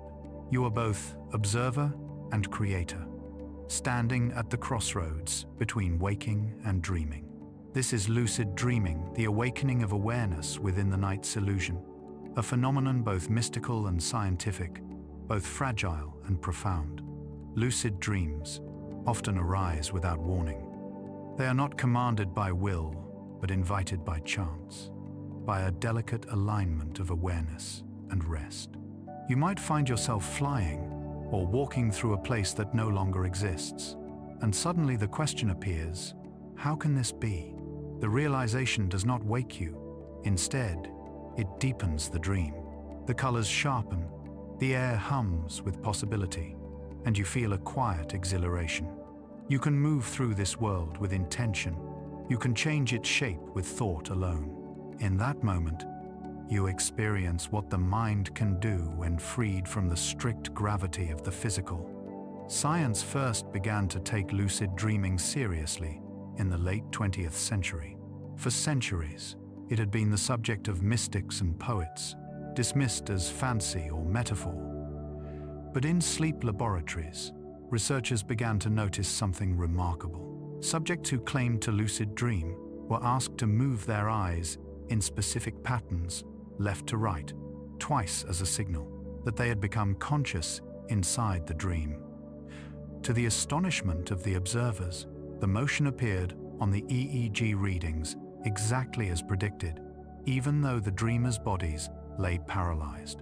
The eyes, freed from the stillness of muscle, had moved by intention from within the dream. Awareness had not vanished during sleep. It had turned inward, lighting the inner world from within.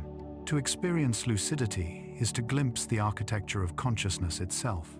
In waking life, perception is tethered to the physical world, every sight, sound, and texture shaped by the senses.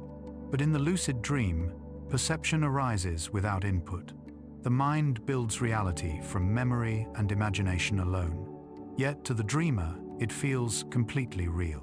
You can touch the bark of a tree, feel its roughness, smell the air, and hear distant echoes of voices, all created by the same neural machinery that constructs waking reality. The brain does not distinguish sharply between the two. In this way, Lucid dreaming is not a departure from consciousness, but its continuation in a purer, self-generated form. Those who practice lucid dreaming often describe a sense of liberation. Gravity no longer binds them. Fear dissolves. The impossible becomes effortless. You might find yourself gliding through the air, walking through walls, or speaking to someone who has long passed away. These experiences are not merely fantasy. They reveal how deeply the brain can simulate sensation and emotion without external cause. For a moment, the boundaries of identity soften, and the dreamer becomes the dream itself. There is both awe and tenderness in this realization. You see how thin the veil truly is between imagination and existence. Yet lucidity is not always control. Sometimes, awareness arises only partially, and the dream resists your direction. You may know you are dreaming, but find that the world still behaves according to its own mysterious rules. The sky refuses to change color. The ground ripples underfoot. People speak in riddles you cannot quite understand. In these moments, lucidity becomes less about power and more about surrender, an act of witnessing the mind's spontaneous creation without trying to command it. The lucid dream is not a tool to be mastered, but a mirror to be studied. It reflects the interplay between will and wonder, between conscious choice and unconscious wisdom. Within the dream state, the brain's chemistry supports this delicate balance. The prefrontal cortex, the seat of logic and self-awareness, usually sleeps deeply during normal REM. But in lucid dreaming, it flickers awake.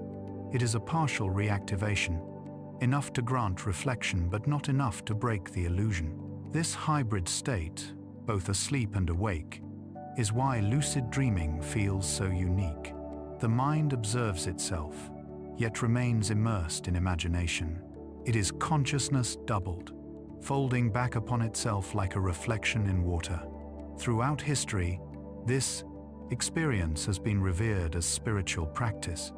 Tibetan monks trained in the art of dream yoga learned to remain conscious through every stage of sleep, using lucidity to explore awareness beyond the physical. They saw dreams not as illusions to escape, but as realms of insight, opportunities to confront fear, practice compassion, and glimpse the nature of mind itself. In their teachings, to master the dream was to master waking life, for both were seen as layers of the same reality. Lucid dreaming, then, is not simply an anomaly of sleep, but a gateway to understanding existence as fluid and interconnected. In modern times, lucid dreaming has also become a field of science, a laboratory for studying consciousness in its most pliable form. Researchers use it to examine how the brain constructs reality, how memory functions when detached from the body, and how emotion can be shaped by imagination alone. Within a lucid dream, one can experiment safely with perception, to face phobias, rehearse actions, or practice creative thought. Some even use it for healing, transforming recurring nightmares into calm understanding. When awareness enters the dream, fear loses its authority. The monster becomes a teacher, the fall becomes flight. Yet lucidity is delicate. It cannot be forced, only encouraged. Techniques exist: reality checks, journals, the gentle intention before sleep to recognize the dream, but even these are acts of invitation rather than command. The mind decides when to reveal its own awareness. Often, lucidity appears when least expected, after a long night, during a half-waking dawn, or in moments of emotional clarity. Like a rare bird that lands only when the forest is quiet, it visits when the mind is still enough to notice. The feeling of lucidity is unlike anything else. It carries both wonder and humility, the awe of being inside a self-created world, and the humility of knowing that even this control is temporary. For no matter how vivid the dream, dawn will always come, and the imagined light will fade. Many lucid dreamers describe this moment of awakening with bittersweet peace. The dream dissolves, but the sense of awareness lingers, leaving behind a quiet gratitude. To have seen one's own mind at work, to have touched its artistry, is to understand something fundamental about being alive. Lucid dreams also teach us about the nature of reality itself. If the mind can build entire worlds from within, filled with sensation, logic, and memory, how distinct is waking life from its nocturnal counterpart? Both are experiences filtered through perception, shaped by belief and expectation. The lucid dream simply strips away the outer shell of matter and reveals that consciousness is, at its core, a creative act. It reminds us that awareness is not bound by circumstance. It can awaken anywhere, even in sleep. And perhaps that is the deeper meaning of lucidity. It is not about bending dreams to your will, but about recognizing that awareness is infinite, that you are the witness behind both the waking world and the dreaming one. When you realize this, the boundary between day and night, thought and imagination, begins to soften. Life itself becomes a kind of lucid dream, an unfolding narrative where you are both author and participant, both the light and the one who perceives it. Tonight, as you drift towards sleep, imagine that awareness as a small, steady flame. It does not vanish when you dream. It simply changes color. Somewhere in the depths of REM, your eyes will begin to move, your mind will begin to weave its stories, and perhaps, for a moment, you will realize that you are there, inside them. You will look around, knowing it is a dream, and feel the quiet miracle of consciousness observing itself. The stars will glow more brightly, the air will shimmer, and in that fleeting instant, you will know what it means to be truly awake within the mystery of sleep. 10. The edge of ET. Sleep. There is a threshold that all minds cross each night, a borderland between waking and dreaming, so delicate that it almost escapes notice. It is neither day nor night, neither consciousness nor oblivion. It is the edge of sleep, a place where thought loosens and the world begins to dissolve into image and sound. Scientists call it the hypnagogic state when we fall asleep, and the hypnopompic state when we rise. Yet these words cannot capture its texture. To experience it is to stand at the frontier of reality, watching it shimmer and blur into something vast and unknowable. The transition begins slowly, almost imperceptibly. You are lying in darkness, the body still, the mind quieting. Thoughts arrive like fading echoes, fragments of the day, stray sentences, half-remembered sounds. They begin to lose their order, slipping into strange associations. A face becomes a landscape, a word becomes a rhythm, a memory melts into color. It is not yet dreaming, but it is no longer waking. The mind has entered its liminal chamber, where imagination awakens before sleep fully takes hold. In this place, perception itself becomes fluid. You might hear voices that are not there, see shapes that shimmer and vanish, feel yourself floating though you have not moved. These are not hallucinations in the clinical sense. They are the mind's first sketches of dream rough outlines, drawn against the dissolving canvas of reality. The edge of sleep is the moment when control begins to slip away. The prefrontal cortex, the seat of logic and planning, starts to quiet, allowing deeper networks to emerge. It is as though the conductor of an orchestra steps aside, and the instruments begin to play by intuition alone. Patterns of neural activity change their rhythm, shifting from the quick beta waves of wakefulness to the slower, rolling alpha and theta waves of early sleep. You may feel yourself caught between two tides, one pulling you inward toward the dream, the other outward toward awareness. It is in this fragile balance that the mind's creativity blooms most vividly. Many great ideas and discoveries have emerged from this borderland, moments when reason relaxes enough for imagination to slip through. Thomas Edison, the inventor who worked tirelessly with light and electricity, used to nap in a chair, holding a steel ball in each hand. As he drifted towards sleep, his muscles relaxed. The balls would fall, and the sound would wake him just before he slipped away. In that instant, between consciousness and surrender, ideas came to him fully formed. Artists, writers, and composers have described similar moments, flashes of imagery, melodies, or solutions appearing like gifts from the edge. The hypnagogic state is a bridge between the known and the unknown, where the mind's logical and intuitive halves momentarily overlap. Yet the edge of sleep is not always peaceful. For some, it can bring sensations both strange and unsettling. A sudden jolt, as though falling, known as a hypnic jerk, may startle the body awake. It is a primal reflex, perhaps a remnant of the time when our ancestors slept in trees and a twitch ensured their safety. Others hear their names whispered or see lights flicker behind closed eyes. These are natural phenomena, harmless but mysterious. The nervous system adjusting as consciousness ebbs. They remind us that the transition into sleep is not a collapse, but a negotiation, a delicate handing over of awareness from one state to another. In this threshold space, the boundaries of self also begin to blur. The mind no longer distinguishes sharply between inner and outer, between thought and perception. You might hear music that seems to come from nowhere, or see patterns forming from the darkness, like waves on an unseen shore.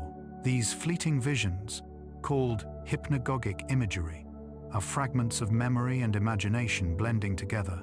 They have no logic, yet they possess a certain beauty, fluid, transient, and deeply intimate. It is as if the mind, before sinking into sleep, rehearses the art of dreaming by painting in abstraction. If you pay attention to this process, you can sometimes linger here, half awake, half asleep. Meditation practitioners and lucid dreamers often use this edge as a doorway. By maintaining gentle awareness as the body relaxes, they learn to observe the birth of dreams in real time, to watch as images rise and fade, as thought turns to story. The sensation can be extraordinary. You may feel your body dissolve, replaced by floating lightness, or sense yourself drifting through infinite space. Time loses its meaning. The distinction between imagination and experience vanishes. This is consciousness exploring its own horizon. As the edge deepens, the body enters its own rhythm of surrender. Muscles loosen, breathing slows, heart rate steadies. The brain releases a cascade of hormones and neurotransmitters. Melatonin to calm, GABA to still, neurons, adenosine to invite rest.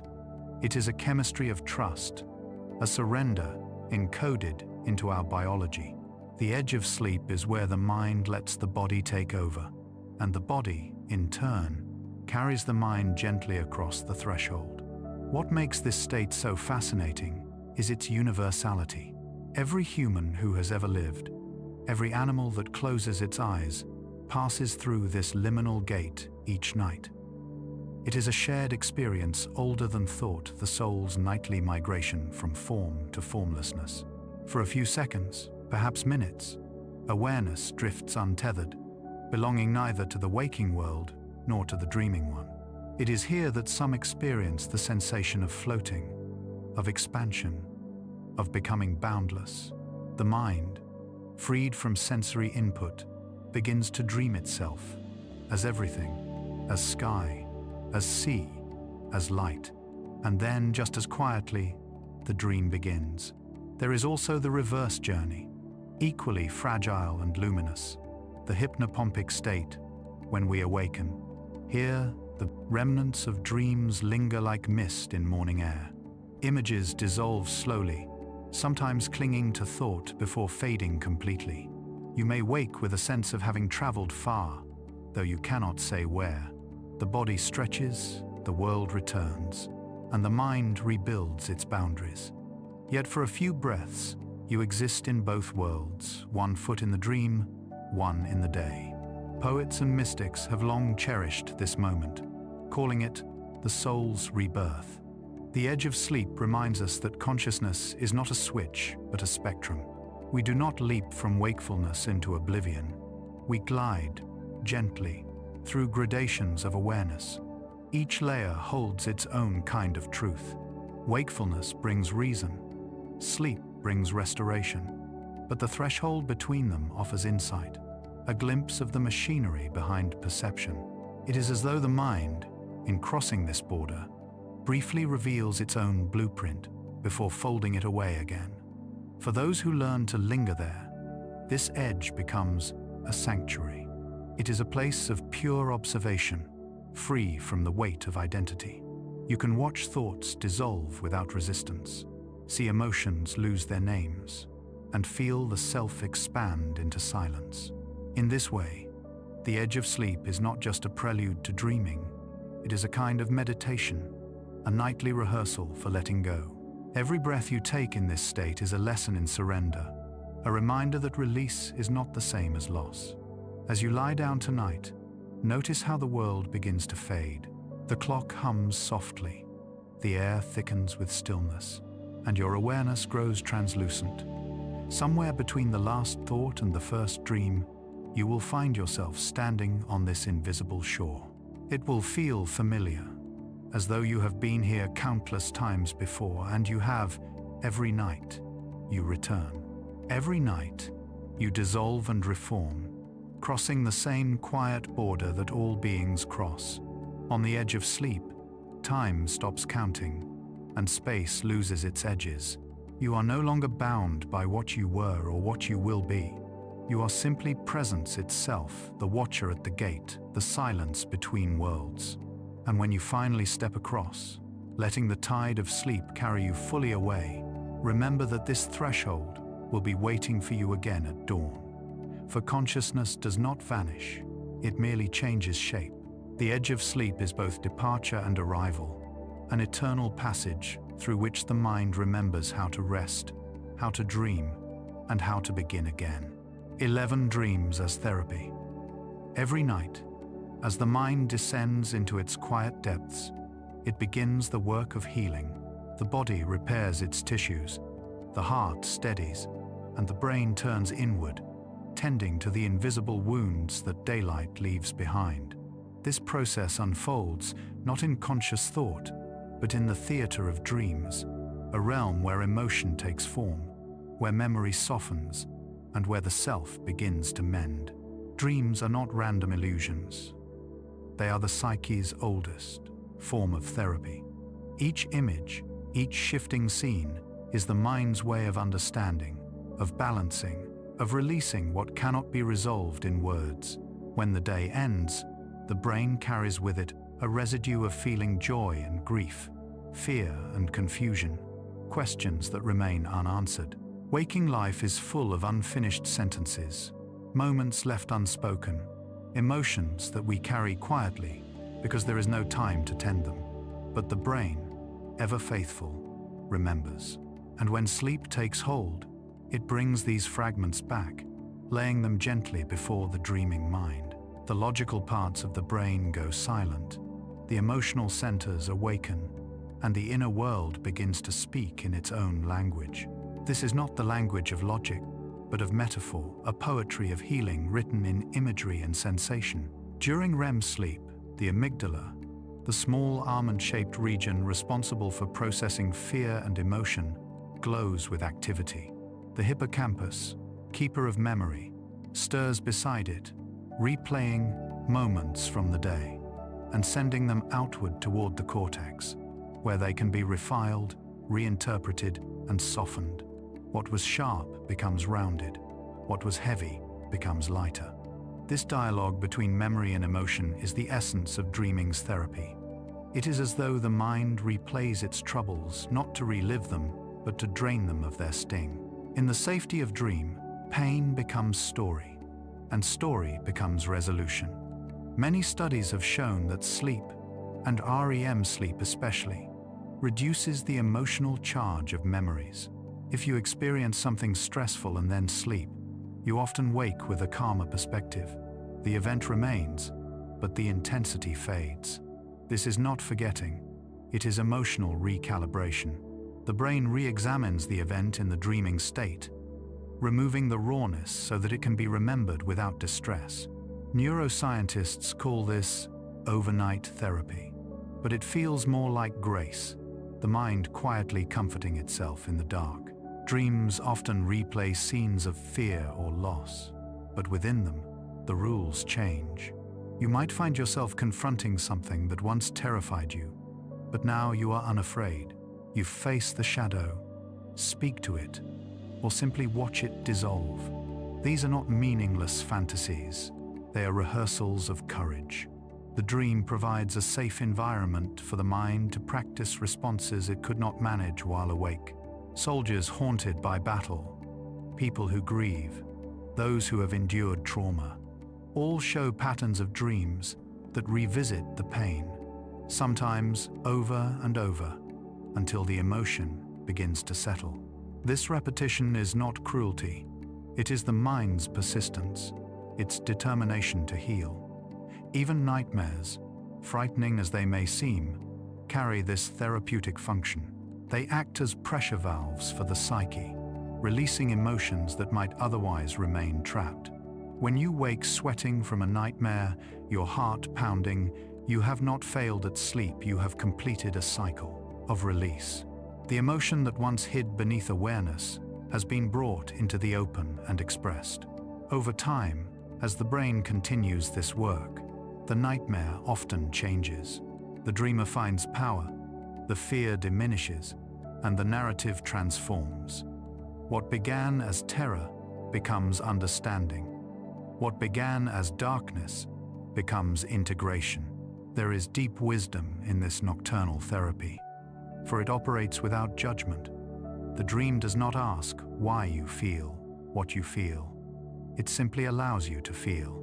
In its fluid world, emotion can move freely, taking shape and dissolving again without resistance. This freedom is what heals. During the day, we resist, we explain, we suppress, we distract, but in dreams, there is no resistance, only flow. The mind, unobserved, does what it knows best. It seeks balance. Artists and healers have long recognized this function of dreaming. The ancient Greeks built temples dedicated to Asclepius, the god of medicine, where the ill would sleep and await, healing dreams. Native American traditions spoke of dream journeys that restored the soul's harmony. Modern psychology, too, has traced its roots to the dream world. Freud saw dreams as the royal road to the unconscious, while Jung saw them as messages from the deeper self, guiding the dreamer toward wholeness. In every age, across every culture, dreams have been understood as the mind's way of caring for itself. Science, in its precision, has confirmed what intuition has always known. During REM sleep, stress-related neurochemicals like norepinephrine drop to their lowest levels, creating a unique emotional environment, one in which we can revisit painful experiences without the full weight of distress. This allows emotional memory to be rewritten safely, detached from the physiological response of fear. It is an elegant system, refined by evolution, to ensure that experience does not become suffering. We sleep not just to rest, but to recover from being awake. There is also an artistry in how the mind chooses to heal itself. Sometimes the dream comforts us directly. We might meet a lost loved one and feel their presence, even if only for a moment. Other times it teaches through symbolism, a locked door that finally opens, a storm that clears to reveal sunlight, a wound that closes before our eyes. These images carry emotional truth even if we cannot interpret them precisely. The dreaming mind understands in pictures what the waking mind cannot express in words. Dreams also weave together old and new experiences, merging them into a tapestry that keeps identity coherent. They remind us who we are, while showing us who we might become. After grief, dreams can reintroduce the lost person not as absence, but as presence, a way for the heart to remember gently rather than ache. After fear, they can rewrite memory, so that courage becomes the lasting impression. After change, they integrate the new, helping us adjust to what life demands. In this way, the dream acts as both counselor and artist, shaping the soul's narrative into something it can carry. Therapists today sometimes use dream recall as part of healing, encouraging patients to describe their dreams in detail. In doing so, emotion finds another layer of expression. To speak a dream aloud is to bring that internal story into the shared light of language, extending its work into waking life. Yet even when forgotten, dreams do their work silently. Most vanish before morning, their images dissolving like breath on glass. But the healing remains. The brain does not need remembrance for the process to complete. In a sense, we live in two worlds of therapy. One conscious, deliberate, and spoken. The other silent, biological, and nightly. Both are necessary. The daytime mind learns, talks, reflects. The nighttime mind feels, rebalances, and renews. Together, they keep the psyche whole. When you close your eyes tonight, you may not think of yourself as entering a place of healing. Yet that is what happens each time you drift into dream. Somewhere in the labyrinth of neurons, memories will begin to stir. Some will fade, others will rise, and the emotional threads that tangled during the day will quietly untie themselves. You might wake tomorrow with no recollection of the night's stories, only a faint sense of calm, a readiness for the day. That calm is your mind's gift to you, the sign that it has done its work. So, when you sleep, trust the process that unfolds beyond your control. Trust that every dream, even the strange, even the fearful, serves a purpose. The mind knows how to mend itself. It has been doing so since long before the first human language, long before the first heart learned to grieve. Sleep is not forgetting. It is forgiveness in motion, compassion written in chemistry. And dreams are the silent hands that carry that compassion through the night, shaping peace from the raw clay of experience until morning arrives, and you awaken lighter than before. 12. The night's architecture. When the lights of the world grow dim and the body yields to gravity, sleep begins to build its invisible cathedral. Within the mind, this structure rises and falls, in gentle cycles, a living architecture of rhythm and restoration. Every night, without command or effort, the brain constructs this exquisite design anew. It has no walls, no edges, yet it stands more real than stone, formed of waves of electricity, tides of chemistry, and the ancient pulse of biology. This is the architecture of the night, the blueprint of rest that carries us from one depth of being to another and back again, until dawn unravels the design and light returns us to waking life. Sleep does not descend in one sweep. It unfolds in stages that loop and spiral, like corridors in a labyrinth. The journey through these stages is cyclical, lasting about 90 minutes per passage, repeating 4 to 6 times through the night. Each cycle contains its own balance of light and deep sleep, its own intervals of dreaming and stillness. The body and mind move through them as if guided by an internal tide, each wave carrying a specific purpose: to repair, to regulate, to remember, to restore. It is the most ancient choreography of existence, rehearsed every night in silence. The first descent is gentle. In the early minutes after closing your eyes, the mind drifts through the shallows of consciousness, where thoughts blur into imagery and the body begins to release its tension. This is the threshold, a place where waking life fades like twilight over water. Alpha and theta waves ripple through the brain, slow and smooth, preparing it for the deeper states to come. Muscles loosen, the breath steadies, and the sense of I begins to dissolve. If you were to wake now, you might not even realize you had slept. Yet already, the structure has begun to form, its foundations settling in the soft earth of the subconscious. From there, the architecture deepens. The brain enters stage 2, the first true chamber of rest, where awareness slips away almost completely. The heartbeat slows, body temperature falls, and the electrical activity of the mind changes its pattern.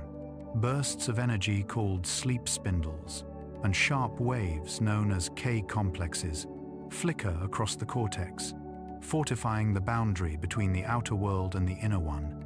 These bursts serve as guardians of the night's temple, ensuring that noises, movements, or stray thoughts do not shatter the delicate fabric of rest. Stage 2 is the great stabilizer. It holds you in the rhythm of sleep and prepares you for the descent into its deepest sanctum. Then, the waves grow vast and slow. The body sinks into Stage 3, or slow wave sleep, the heart of the night's architecture. Here, the brain's electrical rhythms slow to their most majestic pace. Vast, synchronized delta waves sweeping across the cortex like tides over a shore. It is in this darkness that the body performs its deepest restoration. Cells repair, growth hormone flows, the immune system renews its defenses, the muscles are heavy, the mind nearly silent. It is the most physical form of rest, the place where life withdraws from the surface to rebuild its foundations. For much of human history, this stage has been regarded as sacred, the moment when the spirit touches the quiet center of being, the stillness beneath all movement. But the architecture does not stay fixed. It breathes, expanding and contracting through cycles of energy. After the deep stage, the currents begin to shift. The brain's waves quicken, the heartbeat stirs, the breath grows light again. The sleeper rises toward the surface of consciousness, but not to wake. Instead, the body enters REM, the luminous chamber of dreaming. It is the spire of the night's cathedral, reaching into imagination. The eyes move beneath the lids, the mind glows with activity, and the dream world unfolds in color and motion. The logical brain rests, while the emotional brain sings.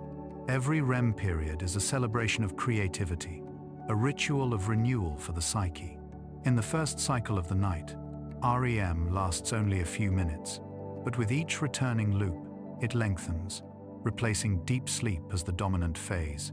By the early hours before dawn, most of the night's architecture is devoted to dreaming. The body no longer needs repair. Now, the mind seeks meaning. Memory, emotion, and imagination weave together in intricate patterns, crafting the narratives that shape our inner lives. It is as if sleep itself begins as a healer of the body and ends as a poet of the soul. The beauty of this design lies in its balance. Each part of the cycle serves the others, forming a harmony of purpose. Deep sleep cleanses the mind, flushing away metabolic waste and resetting neural connections. REM sleep, in turn, restores emotional equilibrium and solidifies memory. Stage 2 acts as the bridge, maintaining stability, while the transitions between them mirror the rhythms of waking life, the rise and fall, the activity and stillness, the alternating dance of creation and rest. The night's architecture is not random. It is the natural order of renewal, the biological reflection of harmony itself. Disrupt this rhythm, and the architecture begins to crumble. Fragmented sleep broken by noise, light, or stress interrupts the progression of stages. Without deep sleep, the body grows tired and unhealed. Without REM, the mind becomes brittle, prone to anxiety and forgetfulness. Modern life, with its glowing screens and restless pace, often interferes with this design. The blue light of devices tricks the brain into believing it is still day, delaying the rise of melatonin. Caffeine, alcohol, and artificial schedules flatten the waves that should rise and fall naturally. Yet even after disruption, the body remembers its blueprint. When given the chance, it rebuilds, reclaiming the lost architecture with patience and grace. There is an elegance in how sleep adjusts to the needs of the individual. A child, growing rapidly, spends much of the night in deep, slow-wave sleep. where the body builds and expands. An adult balances between restoration and dreaming, while the elderly drift in lighter cycles, their sleep becoming more fragmented but still purposeful. Even across species, the proportions vary. Predators dream long and deep, while prey animals sleep lightly, their architecture shaped by vigilance. Yet the rhythm persists, a universal pattern that connects all who rest beneath the stars. If one could see the architecture of a single night, laid out on paper, the undulating waves of brain activity, the rises and falls of heart and breath, it would look like music. Each cycle a verse, each transition a chord. The night composes itself anew every evening, a biological symphony whose notes cannot be heard, but can be felt in the body's quiet gratitude. Upon waking, we are the instruments of this performance, and sleep is the conductor, guiding us through movements of depth and light until morning lifts the final curtain. When dawn arrives, the architecture dissolves, the brain's chemistry shifts. Once again, cortisol rises, melatonin fades, and consciousness reclaims the body. The last dream fades into the background, and the cathedral of the night quietly collapses, leaving only traces in memory. But the work is done. The body has been repaired, the mind restored, the emotions rebalanced. The scaffolding may vanish, but its influence endures. You step into daylight carrying the strength and serenity that the night has built within you. The architecture of sleep is the Earth's oldest design, a structure shared by all living things, endlessly rebuilding itself from darkness. Every breath you take during the night is part of this construction. Every dream you have is one of its arches, curving upward toward mystery. To sleep is to enter this living structure, to walk its corridors without fear, knowing that every cycle brings you closer to renewal. And when you wake, you leave behind a cathedral built entirely of silence, knowing that tonight it will rise again. 13 shared dreams in history. For as long as human beings have watched the stars and wondered what lies beyond the veil of sleep, dreams have served as both mystery and message. Across cultures, epochs, and languages, people have woken with the same question trembling on their lips. What does it mean? A single dream, ephemeral and private, has always felt connected to something larger, as if the mind, in its most secret moments, were speaking not just for itself, but for all of humanity. Shared dreams, whether literal or symbolic, form one of the oldest threads in the story of consciousness. They remind us that the act of dreaming is both solitary and universal, a conversation whispered through generations between the sleeping and the waking world. In the earliest civilizations, dreams were regarded not as personal imaginings, but as communications from the divine. The Sumerians, who wrote on clay thousands of years ago, believed that gods visited the sleeping mind to reveal their will. To dream was to receive instruction, to be touched by the infinite. The ancient Egyptians held similar reverence. Their dream temples, quiet sanctuaries lined with stone carvings and perfumed oils, were places of healing and prophecy. People traveled great distances to sleep in these sacred spaces, hoping that the gods would speak through visions. The priest interpreters would then translate those dreams, shaping them into guidance for the dreamer's life or for the kingdom itself. The Greeks refined this art of dreaming into philosophy. To them, dreams were part of the cosmos's logical order, a bridge between mortal perception and divine reason. In the temples of Asclepius, the god of medicine, supplicants would sleep to seek dreams of cures. Physicians interpreted these visions as prescriptions for body and soul. Aristotle pondered whether dreams arose from internal sensation or from something greater, an echo of the world's intelligence. And centuries later, the philosopher Synesius wrote that dreams were not chaos, but symbolic truth, the mind speaking to itself in metaphor when words were not enough. In this lineage, the dream was both mirror and oracle, its meaning unfolding in layers like the petals of a flower, that only the sleeper could open. Far to the east, other traditions were discovering similar truths through different paths. In China, more than 2,000 years ago, the philosopher Zhuangzi wrote of a dream so vivid that he questioned the very nature of reality. "I dreamed I was a butterfly," he said, "fluttering from flower to flower. When I awoke, I was again myself.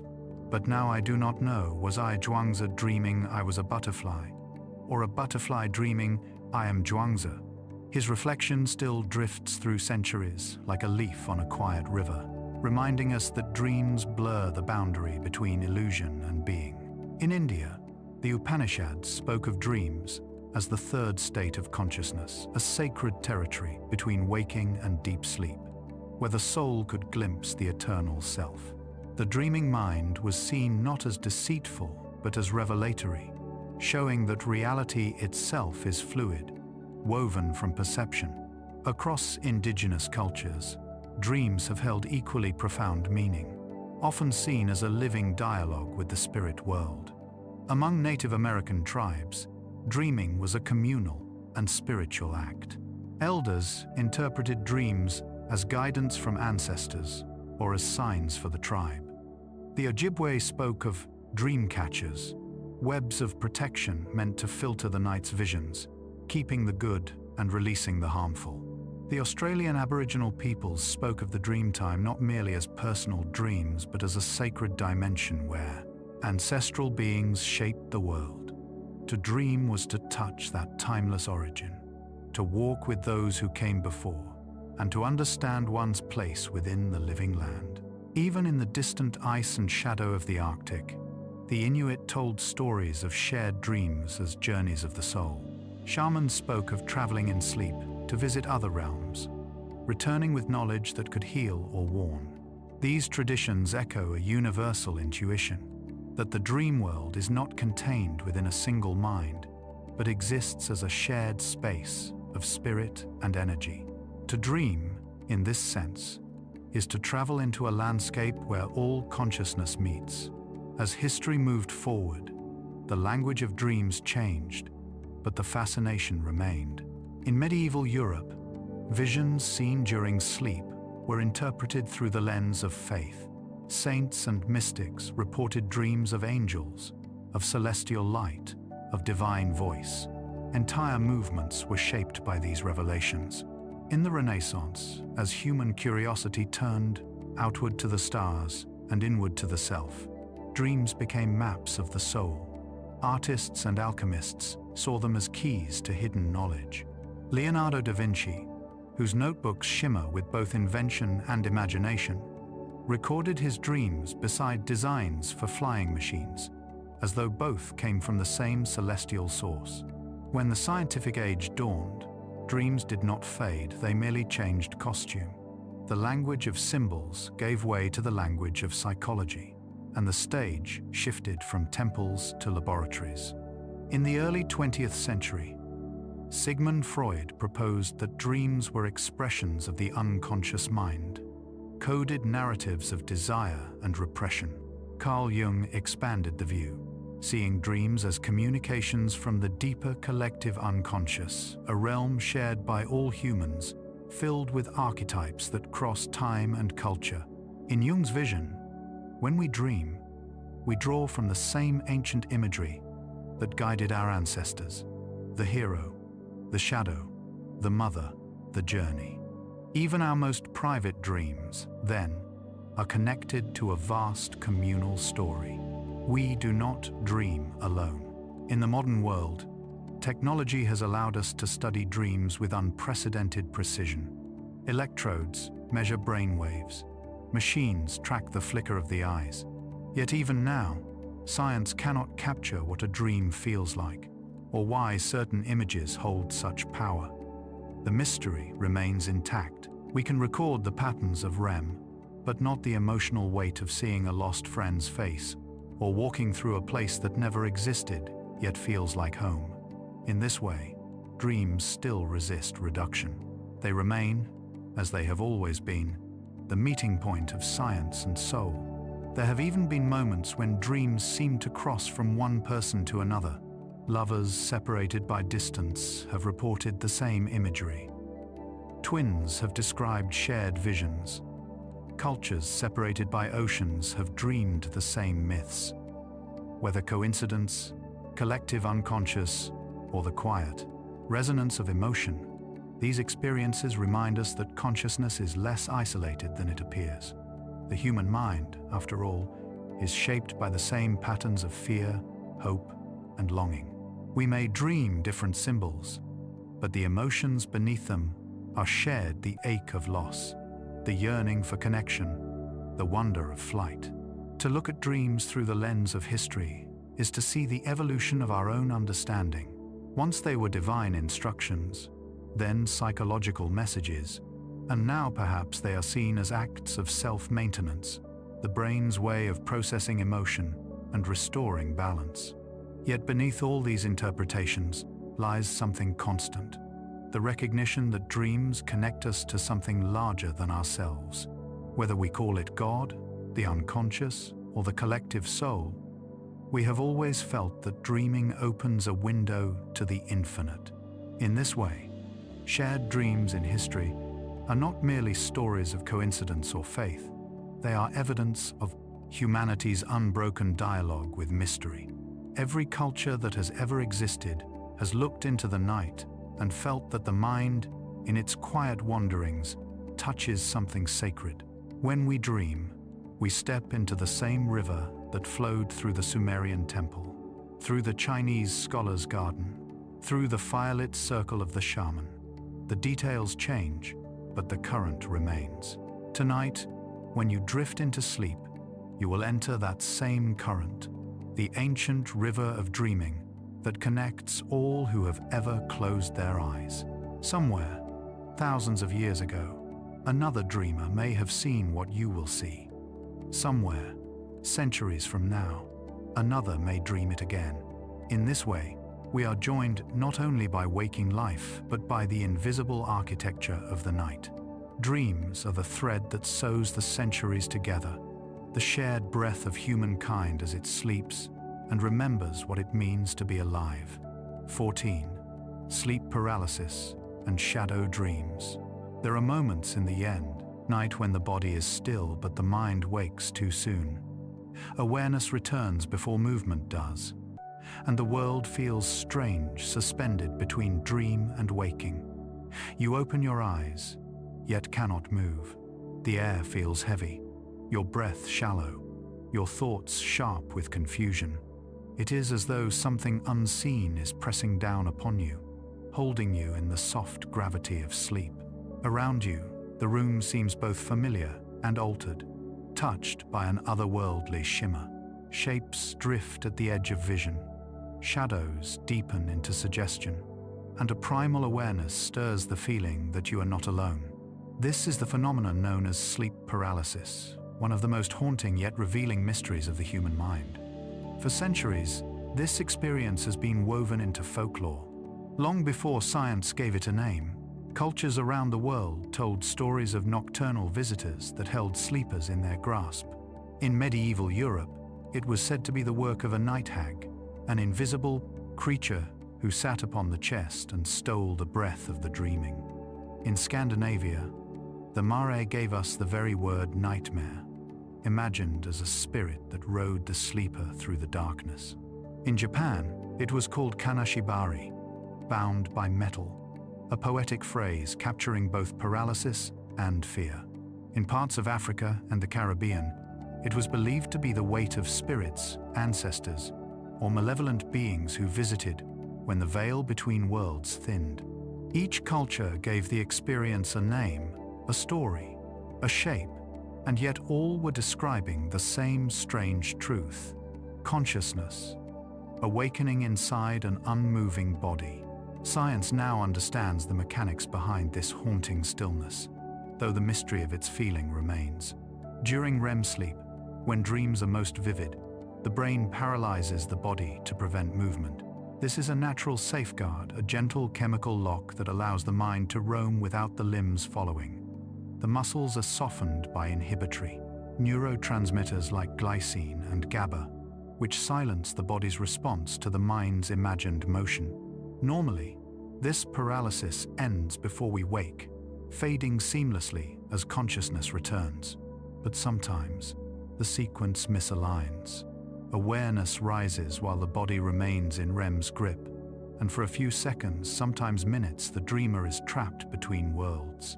In that fragile space, the borders of reality blur. The dream world does not disappear instantly. It lingers like mist. The brain, half in waking, half in REM, continues to project images and sensations, the residue of dreaming overlapping with the perception of the room. The result can be extraordinary and terrifying. People describe seeing figures near the bed, hearing footsteps, feeling pressure on the chest, sensing presences both alien and familiar. Some hear whispers or indistinct murmurs. Others see glowing shapes or shifting shadows. These experiences, though vivid, are not supernatural. They are the brain's attempt to make sense of a mixed signal, interpreting paralysis and lingering dream imagery through the lens of instinct and emotion. In moments of vulnerability, the ancient brain speaks in its oldest language. Fear, the amygdala, the sentinel of survival, flares awake, alert to danger. It senses immobility and uncertainty, and it fills in the blanks with narrative. The shadows become watchers, the silence becomes breathing, and the pressure on the chest becomes a presence. It is not the mind inventing terror, but the body, reacting to an incomprehensible state, awake but unable to move, conscious yet dreaming. The terror of sleep paralysis is the terror of contradiction, the clash between two realities that should never coexist. Yet beneath the fear lies a profound insight into how consciousness functions. Sleep paralysis reveals that waking and dreaming are not separate realms, but overlapping states. They share a border that we cross each night, usually unnoticed. When that crossing falters, we glimpse the machinery of both worlds, operating at once the mind's capacity to create illusion, while simultaneously perceiving truth. It is an accidental lucidity, a moment where the dream and the real inhabit the same breath. Many who experience sleep paralysis speak of an uncanny calm that follows the initial terror. Once the panic subsides, awareness deepens. You realize you are suspended within your own body, conscious but unanchored, floating within a strange serenity. Some describe it as like being underwater, unable to move, yet enveloped by a vast and muffled quiet. Others find beauty in it, a feeling of closeness to something immense and mysterious. It is as though, for a few moments, the self has become both observer and participant in the most intimate workings of consciousness. In some traditions, this state is not feared, but sought. Practitioners of lucid dreaming and certain forms of meditation train to remain aware as the body enters paralysis, using it as a doorway into the dream world. By surrendering to stillness rather than resisting it, they can slip gently into lucidity, transforming fear into exploration. What begins as confinement becomes passage, a threshold between waking life and the landscape of dreams. In this way, sleep paralysis can be reinterpreted not as an affliction, but as an invitation to witness without judgment the moment when the mind detaches from the body yet remains awake. Even in the language of science, there is poetry in this phenomenon. It shows us that our sense of self, the feeling of being an embodied, singular I, is not fixed, but constructed each moment by the harmony of perception and movement. When that harmony falters, the illusion reveals itself. The body is silent, yet awareness remains, proving that consciousness is not bound entirely to flesh. It flickers, independent, luminous even in stillness. For those who have experienced it, sleep paralysis can feel like standing at the doorway of existence itself, a glimpse of how thin the curtain truly is between thought and form. Shadow dreams often accompany this state, merging the paralysis with lingering fragments of REM imagery. They are not dreams in the usual sense. They are dreams half alive, projected onto the waking world. A figure in the corner, a shifting shadow, a soft voice, each is the echo of the dream's narrative, still playing as the body reawakens. These visions often carry symbolic weight, reflecting personal fears or emotions.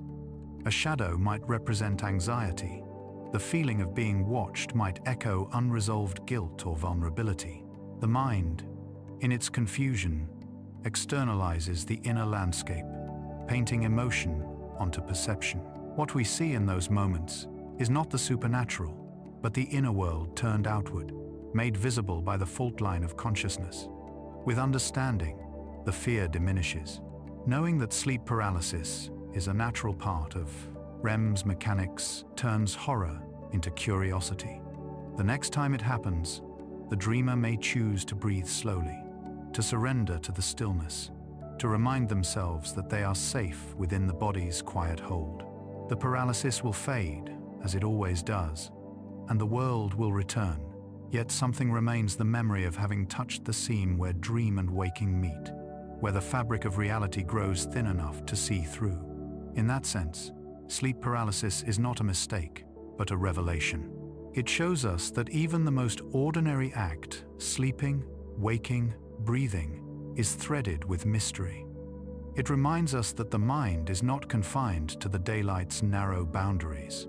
Every night, we journey through invisible worlds, and sometimes we wake up too soon and find ourselves between them. The fear we feel is only the echo of wonder misinterpreted by instinct.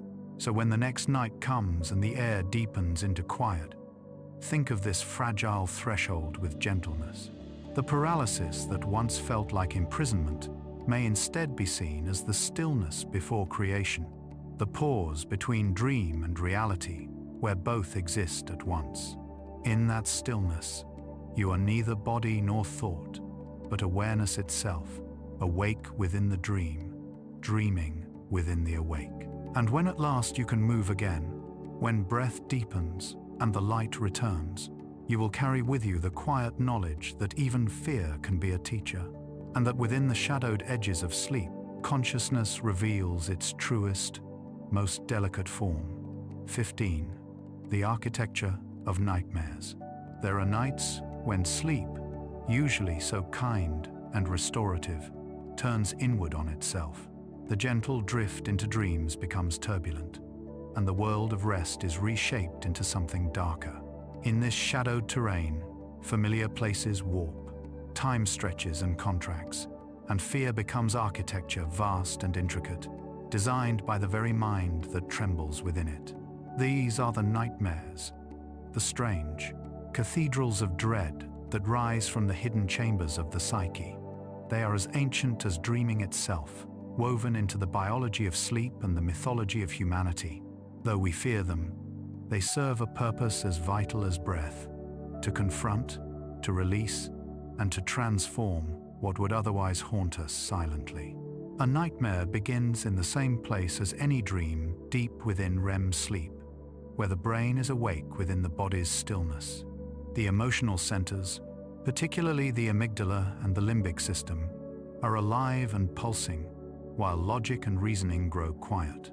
It is in this imbalance that feeling becomes form. A worry becomes a chase. A sorrow becomes a loss. A guilt becomes a storm. The dream weaves these emotions into story, giving them shape so that the sleeping mind can look at them, move through them, and, in time, release them. A nightmare, then, is not chaos, but communication. The psyche's desperate attempt to speak the language of fear in order to make sense of it. For the early humans who dreamed beneath open skies, nightmares were messages from the unseen world. They warned of danger, carried omens, and echoed the cries of instinct. The terror that visited them in sleep was a rehearsal for survival. The heart racing, the breath quickening, the muscles tightening even as they lay motionless. These were not random sensations, but ancient responses practiced in the safety of dreaming. The nightmare, in this sense, was a teacher, It taught vigilance. It tested courage. It prepared the body for the unpredictable cruelty of the waking world. Even now, though we no longer sleep beneath the threat of predators, the mechanism endures. The brain still uses nightmares as emotional training grounds, arenas where fear can be experienced and resolved without consequence. Researchers have found that the amygdala's activity during nightmares mirrors that of waking stress, yet with one crucial difference. During sleep, the stress hormones that flood the body in waking fear, adrenaline, and norepinephrine are dampened.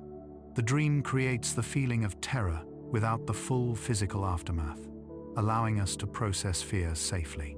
In this way, nightmares are the body's rehearsal for emotional resilience. But the architecture of a nightmare is not built solely of biology. It is constructed from memory and meaning. The mind, ever symbolic, builds its structures from what we know and feel. A staircase that leads nowhere, a dark forest, a collapsing bridge. These are not arbitrary inventions, but metaphors drawn from our own language of experience. The collapsing bridge might be a relationship in crisis, the endless hallway an unresolved decision, the unseen pursuer an embodiment of guilt or shame. Each nightmare is personal, yet its design follows universal patterns. Jung called these the archetypes, images drawn from the collective unconscious, shared across humanity. Whether in a cave or a city, in ancient times or now, people dream of falling, of being chased, of losing something precious. These motifs persist because they speak to conditions that never change. Fear of failure, fear of loss, fear of the unknown. Within the nightmare's shifting corridors, time behaves differently. A few seconds of real sleep can hold hours of dream experience. The mind, freed from the laws of the physical, bends chronology to emotional weight. The moment of danger stretches endlessly, as if to demand your full attention. The escape route twists back on itself, ensuring that the feeling cannot be avoided. In this way, the nightmare insists upon confrontation. It does not permit distraction. It places the dreamer face to face with what they most resist. Though it feels cruel, this is its mercy. It brings the darkness to light. When a nightmare reaches its peak, the body often intervenes. Heart pounding, breath short, muscles trembling. The mind jolts awake. The transition is abrupt, a return to the physical world so sudden it leaves the dreamer gasping. For a few moments, the boundary between dream and waking remains porous. Shadows seem to move. Silence carries an aftertaste of the imagined. The relief of being awake mingles with lingering unease, as if the nightmare has left a residue. Yet even in this discomfort, something subtle has shifted. The emotion that once lived unspoken in the depths of the mind has been released. The body, though shaken, feels lighter. The psyche, though disturbed, has been heard. For some, however, nightmares come too often, becoming chronic visitors. Recurrent nightmares can emerge after trauma, when the mind replays the event again and again, unable to resolve it. In these cases, the dream no longer heals, but reopens the wound. Yet even here, the pattern reveals the mind's longing for closure. The nightmare repeats not to torment, but to process what has not yet been integrated.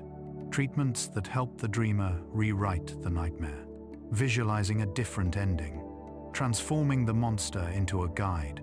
The fall into flight often reduce its power. This is more than therapy. It is collaboration with the dream itself, helping the mind complete what it began. Children, whose worlds are still forming, dream vividly and often of fear. To them, nightmares are part of learning, safety, and identity.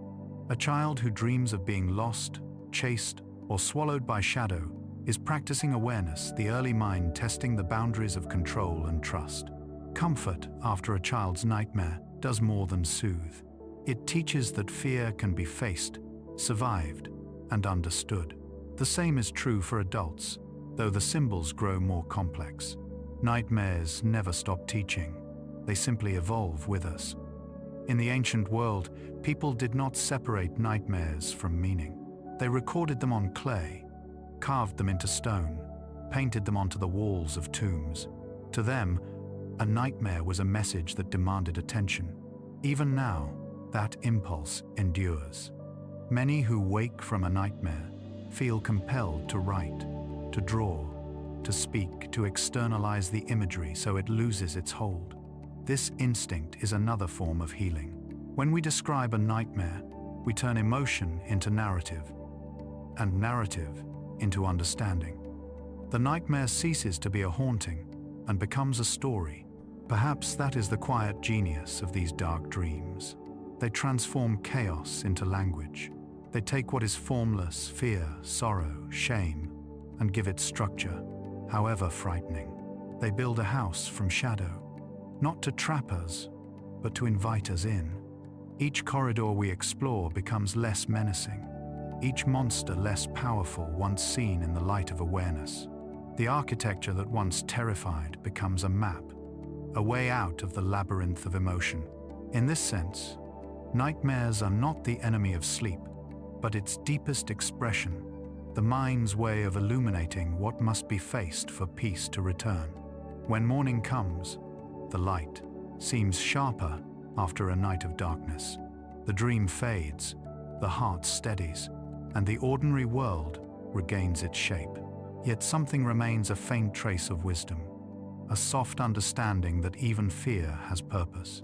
To dream of terror is to engage in an ancient ritual of release. It is the psyche's storm, necessary for the clearing that follows. Nightmares are the night's architects of balance, demolishing what no longer serves so that rest can rebuild. So, if you wake tonight from one of these shadowed constructions, trembling yet alive, know that you have touched the mind's deepest mechanism of renewal. Breathe slowly. Let the room return to focus. The architecture will crumble on its own, leaving behind only space, the kind of quiet that can only exist after the storm has passed. In that silence, the mind stands stronger than before, its foundations cleansed by darkness, ready once more to dream in peace. 16. The science of sleep deprivation. There is a quiet, unraveling that begins when sleep is withheld. At first it feels subtle, a small heaviness behind the eyes, a faint fog in thought, a body moving slightly out of rhythm. But as the hours lengthen and the nights remain unkind, this fog thickens into something stranger. The mind becomes porous. Memory slips like sand through open fingers, and the simplest tasks begin to carry the weight of eternity. Sleep deprivation is not merely tiredness, it is the slow disassembly of consciousness, the dimming of the inner light that binds body and mind into harmony. To lose sleep is to drift from one's own center, to watch the edges of reality blur and warp, until even time seems to bend beneath fatigue. The human body is built upon rhythm, an ancient metronome set by the rising and falling of light. Within every cell is a clock, and within every clock, a memory of the sun. These internal rhythms, called circadian cycles, dictate when we wake, when we eat, when we heal, and when we dream. Sleep is not optional to this rhythm. It is its anchor. When it is delayed or denied, the entire symphony falters. Hormones rise and fall out of order. Metabolism stumbles. The mind loses its synchronization with the body. In this dissonance, every system begins to compensate, using energy meant for repair to sustain a fractured state of alertness. What feels like endurance is, in truth, depletion. In the first night without sleep, the effects are mostly cognitive. The prefrontal cortex, that gentle governor of attention and decision, begins to falter. Reaction times slow, words slip away mid-sentence, and emotions sharpen. A trivial frustration becomes a wound. a minor sorrow deepens into despair. The amygdala, unchecked by rest, grows overactive, flooding thought with raw feeling. The brain, deprived of its nightly cleansing, becomes a crowded room where yesterday's echoes still linger. Memories that should have been sorted and stored remain tangled together, making concentration slippery. The world takes on a surreal texture. Edges shimmer, sound thickens, and time stretches in uncertain ways. By the second night, the body joins in the rebellion. Muscles ache, balance wavers, and the immune system begins to dim. Cortisol, the hormone of vigilance, stays high, keeping the body in a constant state of low-level alarm. Blood pressure rises, inflammation whispers through the veins, and the heart beats in subtle protest. The body, designed to rest in cycles, cannot sustain endless wakefulness without cost. It is not merely fatigue that grows, it is damage. Sleep, so often mistaken for stillness, is in truth one of the most active biological states, a nightly repair workshop in which cells are rebuilt, toxins cleared, and energy restored. To lose it is to starve every process of its restoration. And yet, perhaps the most haunting effects of sleep deprivation are not physical, but perceptual. After a few nights without rest, the line between waking and dreaming begins to fray. The brain, desperate for the REM cycles it has lost, begins to intrude fragments of dream into wakefulness. Hallucinations shimmer at the edges of sight, shadows move where none exist, distant sounds murmur without source. The mind begins to generate its own illusions, fragments of imagery slipping into reality like light through water. In this state, truth becomes fluid, thought surreal. It is as though the dreaming brain refuses to be silenced, finding ways to insert its visions into the daylight mind. There are records of what happens when sleep is denied beyond endurance. In the 1,960 seconds, a young student named Randy Gardner stayed awake for 11 days as part of an experiment. In the early days, he was jovial, even articulate, but as time went on, his words slurred, his thoughts fractured, and his perception bent. By the final nights, he experienced fleeting hallucinations, street signs that spoke, shadows that moved with intention. And yet, when he finally slept, his recovery was swift. Within days, his mind cleared. This resilience reveals the extraordinary adaptability of the human brain, fragile in deprivation, yet capable of rapid healing once rest returns. Sleep, when allowed, reweaves what was torn. Still, repeated deprivation exacts a deeper toll. Chronic lack of sleep, even by a few hours each night, begins to erode the foundations of health. The brain's nightly housekeeping, a process called the glymphatic system, slows, leaving behind metabolic waste, including the proteins linked to neurodegenerative diseases. The immune system weakens, metabolism alters, and emotional regulation falters. People deprived of rest are more prone to anxiety, depression, and irritability, not because they are fragile, but because sleep is the mind's natural therapy. It cleans not only the body, but also the emotional self. Without it, old pains return louder, unchecked by the soothing cycles of REM. In extreme cases, prolonged sleeplessness can trigger a kind of waking dream, the body awake, but the mind slipping into fragments of REM. Microsleeps, they are called. Brief lapses in awareness that last only seconds, yet steal control entirely. A person may be driving, reading, speaking, and for a moment, consciousness vanishes. The eyes stay open, but the mind collapses inward. These are the brain's desperate compromises, moments of surrender in the face of exhaustion. They are small warnings, the nervous system whispering, "You cannot live without dreams." Even animals obey this law. Rats, deprived of sleep, begin to die within weeks, their immune systems failing, their bodies unable to maintain equilibrium. In the wild, Elephants sleep only a few hours, yet their rest is deep and rhythmic, perfectly tuned to their needs. Birds alternate hemispheres of the brain, sleeping one side at a time while the other remains alert to predators. Nature, in its wisdom, permits no creature to escape the need for rest. Sleep is not luxury, it is design. It is the rhythm of survival written into the code of life.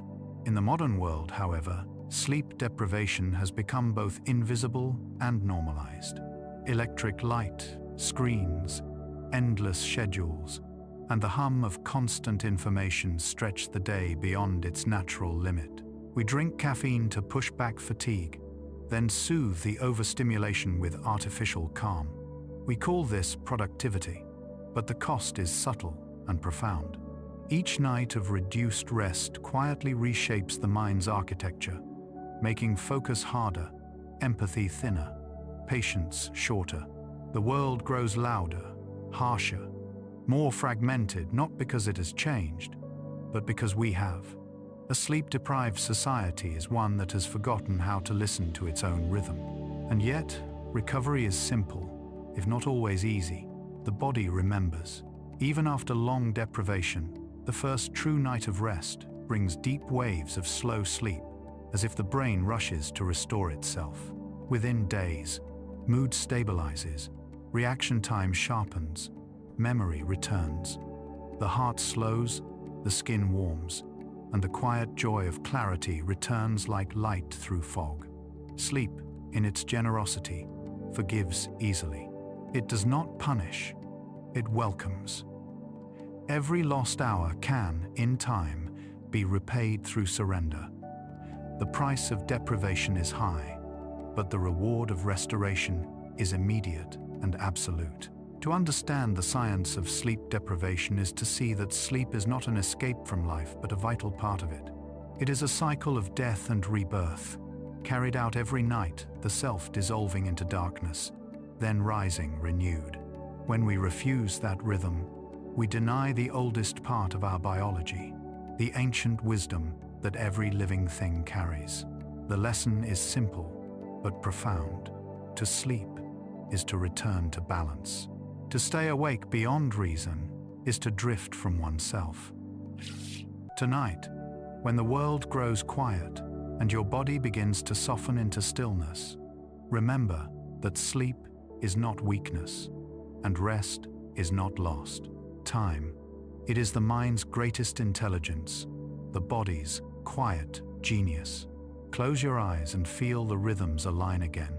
Heartbeat, breath, thought, each one finding its place in the symphony of rest.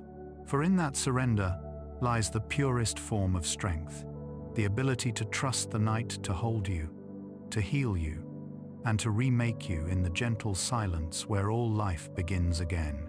17. The Memory Weavers. In the quiet hours of sleep, while the body lies still and the world recedes into distance, an unseen labor begins. Within the folds of the brain, filaments of experience intertwine, separate, and join again.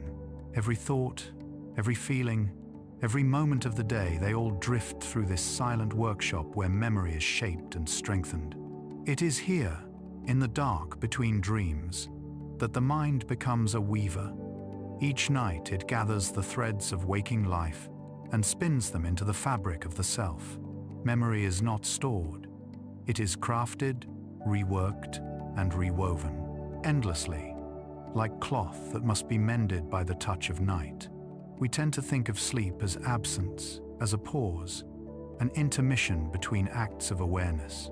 Yet beneath its still surface, the brain is alive with motion. Neurons fire in rhythmic patterns. Waves of electrical energy ripple through the cortex. And deep within the hippocampus, the day begins to replay itself. Tiny bursts of activity called sharp-wave ripples echo the experiences we lived only hours before.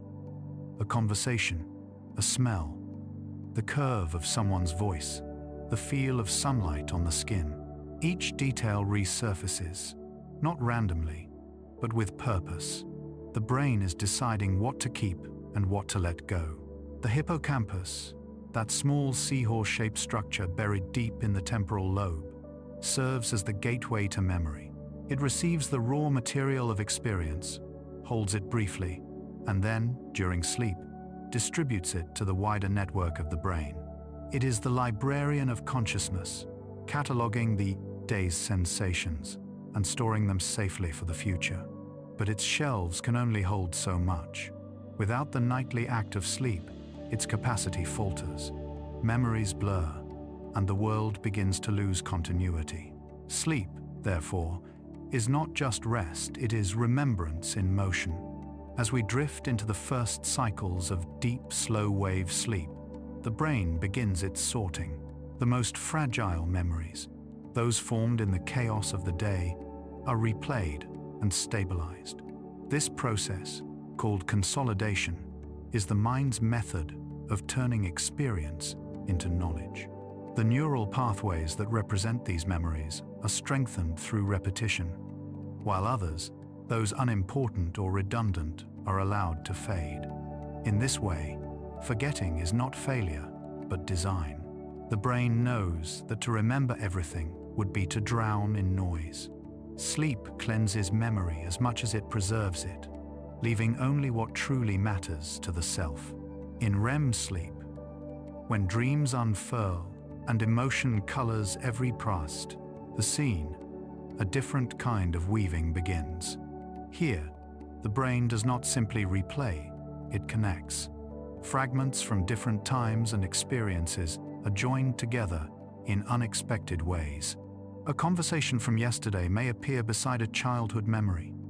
A place you have never visited merges with a feeling you once knew. This creative recombination allows the mind to see patterns it missed while awake, to discover hidden meanings within the fabric of experience. It is why inspiration often strikes after sleep, why problems that felt unsolvable suddenly yield to clarity in the morning. The dream is the loom of insight, and the threads it spins are golden with understanding. Scientists have traced this process with remarkable precision. When we learn a new task, a sequence of piano notes, a list of words, a maze to navigate the same brain regions that were active during learning light up again during sleep. It is as if the brain is practicing in secret, rehearsing the performance, until it becomes effortless. Those who sleep after learning remember more, perform better, and think more creatively than those who stay awake. The memory weavers never stop. Their quiet diligence turns effort into ease, repetition into mastery. But not all memories are equal in this nocturnal workshop. Emotional memories are given special attention. During REM, the brain replays not only the facts of experience but the feelings attached to them. It sifts through the day's emotional residue, disentangling what is useful from what is painful. The amygdala and hippocampus work in concert, recontextualizing the emotion so that the memory can be stored without overwhelming the self.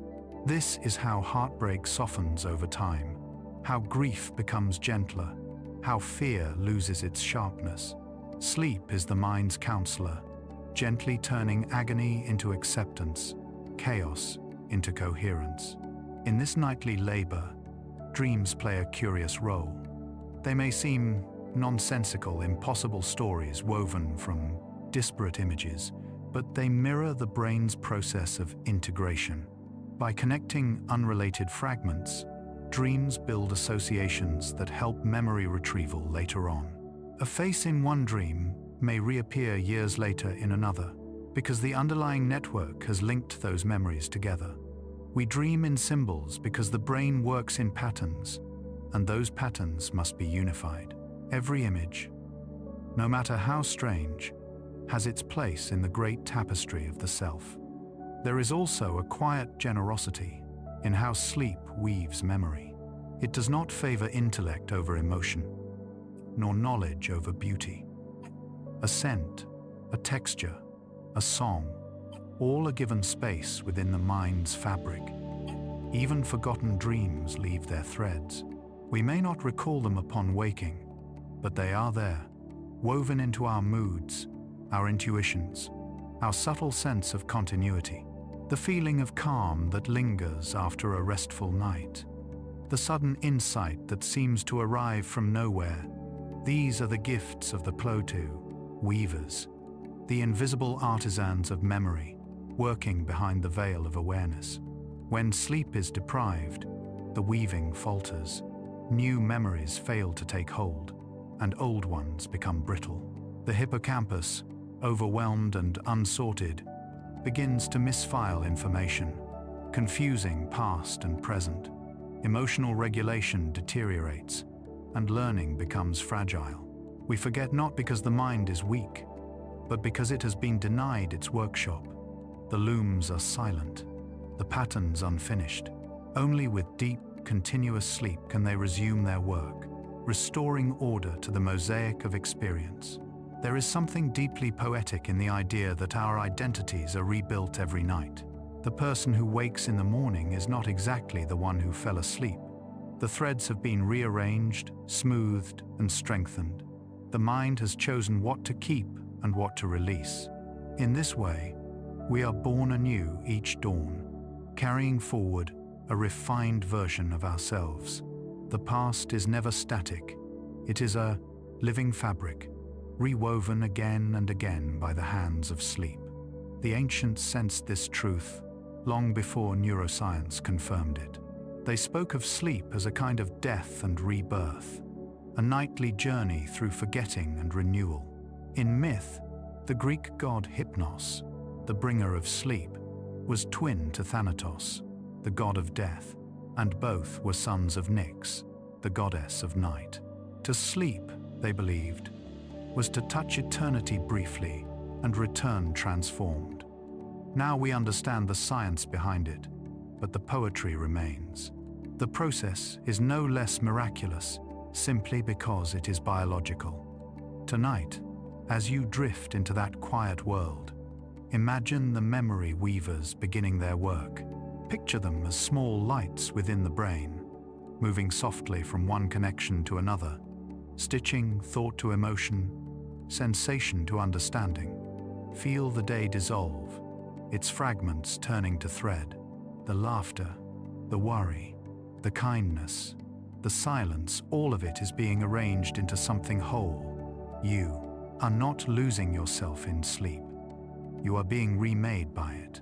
And when morning comes, you will rise with a mind subtly transformed, carrying the invisible handiwork of the night, the woven fabric of memory, glimmering beneath the surface of awareness, holding together the story of who you are.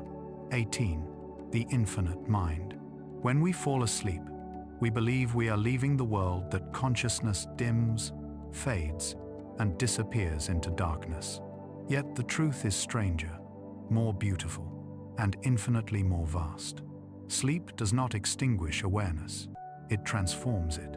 Beneath the surface of rest, the mind does not cease, it expands, dissolving the boundaries that waking life imposes. In the quiet ocean of night, consciousness stretches beyond its daylight form, exploring possibilities that waking logic cannot contain. Each dream, each fragment of memory, each flicker of imagination is a doorway into this greater self. The infinite mind is not something outside of us, it is what we become each night when we let go of the illusion of control. The waking mind is narrow by necessity. It must focus, discriminate, organize. It must move through time in sequence, attending to the immediate demands of life. But in sleep, that tight focus loosens. The gates of perception open wide, and awareness becomes diffuse, panoramic, almost cosmic. The mind begins to speak in images, symbols, and sensations languages older than words. It wanders freely through memory and possibility, visiting moments that never happened and places that never existed. Yet all of it feels real, because reality itself is being rewritten from within. The boundaries between self and world, between past and future, dissolve into something vast and fluid. The sleeper, though still, travels further than any waking explorer. In these depths, the mind behaves like a universe dreaming itself. The neurons of the brain pulse in patterns that resemble the movement of galaxies, countless points of light, each firing and fading, creating constellations of thought. The same mathematical principles that govern stars and tides also govern the rhythms of the sleeping brain. Alpha, theta, delta, these are not merely electrical waves. They are tides of consciousness, rising and falling with the precision of cosmic order. Within the body's small frame, an entire cosmos unfolds, complete and infinite. To sleep is to remember this hidden universe within. Some scientists describe consciousness as an emergent property, the brain's self-reflecting echo. But others, more daring, suggest that it may not arise from the brain at all, but that the brain acts instead as a receiver, a conduit through which the vast field of awareness expresses itself. In this view, sleep is not a shutdown, but a tuning, a realignment of frequency that allows consciousness to expand beyond the narrow channel of waking perception. Dreams, then, become transmissions from that wider field, glimpses of the infinite mind communicating with itself. Throughout history, mystics and philosophers have sensed this truth intuitively. The Sufi poets spoke of sleep as the soul's journey beyond the body, a nightly return to the divine source. The Upanishads called the dream state the realm where Atman, the eternal self, communes with Brahman, the universal consciousness. In Buddhist philosophy, the sleeping and waking worlds are seen as mirrors of one another, equally illusory yet equally real, both reflections of the boundless awareness that underlies all things. And in modern science, we find echoes of the same mystery, the recognition that the line between mind and universe is thinner than we once believed. During REM sleep, when the eyes move behind their lids and the brain lights with activity, we enter one of the most extraordinary states of consciousness known to nature. It is a paradox, the body paralyzed, yet the mind awake and alive. Neural pathways linked to emotion, memory, and perception igniting complex synchrony. The default mode network, which governs the sense of self, quiets, allowing other patterns of connectivity to emerge. In this state, the boundaries that define identity blur, and consciousness becomes distributed, non-linear, vast. It is in this space that the infinite mind whispers its secrets, not in language, but in images that speak directly to emotion and intuition. Every dream, no matter how fleeting, contains an element of this cosmic creativity. The landscapes we wander through, the characters we meet, the emotions we feel, all are conjured instantly by the mind, complete with texture, sound, and gravity. In dreams, we build entire worlds without effort, universes within universes, each one vanishing the moment we awaken. The capacity to imagine so completely, to create entire realities from nothing, reveals something profound. Consciousness is not a passive mirror of the world. It is a generator of worlds. The same force that, quote, constructs a dream, constructs waking reality. Only the degree of coherence differs. The mind, it seems, is infinite in both scope and subtlety. Sometimes, in the liminal border between sleep and waking, this vastness makes itself known, a sudden flash of insight, an overwhelming sense of unity, a feeling of being part of something immeasurable. These are not illusions. They are glimpses of the full range of awareness, moments when the sleeping and waking mind briefly align. Many have described these experiences as mystical or transcendent, the sense that consciousness itself is boundless, continuous, and shared. For a moment, the veil lifts, and the dreamer perceives what the night has always been hinting at, that the self is not separate from the cosmos, but a momentary form through which it experiences itself. This is not only philosophy, it is biology in poetry. Every night, as we surrender to sleep, the brain's networks reorganize. The rigid hierarchies of waking thought dissolve into fluid loops of activity. connecting regions that rarely communicate by day. Creativity flourishes in this loosened state, and the sense of individuality softens. The infinite mind is not mystical in the sense of the supernatural. It is the natural condition of consciousness freed from constraint. When we wake, we remember only fragments of it: the dream of flight, the sound of a distant voice, the strange familiarity of another world. But within those fragments lies evidence of something greater, the vastness of the mind itself. Even those who never recall their dreams participate in this nightly expansion. Memory of the dream is not required for its effect. The act of entering the infinite mind restores balance to waking life, renewing perspective and emotional depth. It is why a good night's sleep feels like returning home to something you cannot name. Beneath the biology, beneath the chemistry, there is a quiet truth. Sleep reconnects us to the source of awareness from which we all arise. In the small hours before dawn, when dreams begin to fade, the mind starts its slow return to the narrow beam of waking consciousness. The infinite retreats, but not entirely. It leaves behind traces, intuition, calm, creativity, compassion. These are the echoes of that larger awareness, the gifts it leaves us to carry through the day. Every act of kindness, every spark of imagination, every moment of wonder may be a faint remembrance of what we touch each night, that endless, interconnected field of being that the mind both contains and is contained by. If we could see our dreams not as illusions but as glimpses into the infinite mind, we might begin to understand that sleep is not the opposite of consciousness, but its continuation in another form. Waking life is a focused note. Sleep is the symphony surrounding it.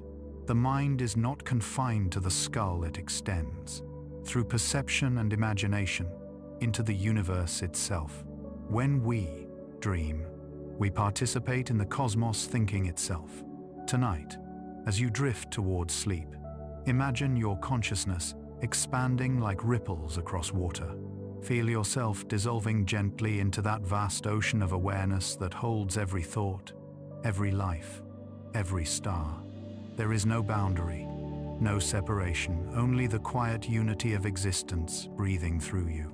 The body will rest, the dreams will rise, and the infinite mind will open once more, weaving your small thread into the endless tapestry of being. And when morning light returns, you will awaken not as someone who has been gone, but as someone who has traveled far across the hidden cosmos within and back again. 19. The music of sleep. If one could listen closely enough, beyond the hush of breath and the soft beat of the heart, one might hear it, the quiet symphony of the sleeping body. It is not made of instruments or notes, but of rhythms, patterns, and harmonies that exist beneath awareness. The body, when asleep, becomes a kind of orchestra, its movements and murmurs forming a composition older than language.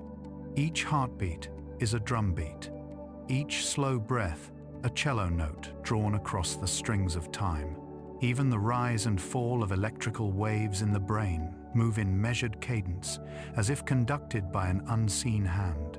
This is the music of sleep, not metaphorical, but literal, a biological melody written into the fabric of life. During the waking day, the body is a symphony in constant motion, rapid, adaptive, often discordant. But when sleep descends, the tempo slows, and the entire system shifts into a state of deep synchronization. The heart's rhythm aligns with breathing, the brain's oscillations fall into graceful waves, and the body's chemistry hums in harmony. This coherence is not mere rest, it is composition.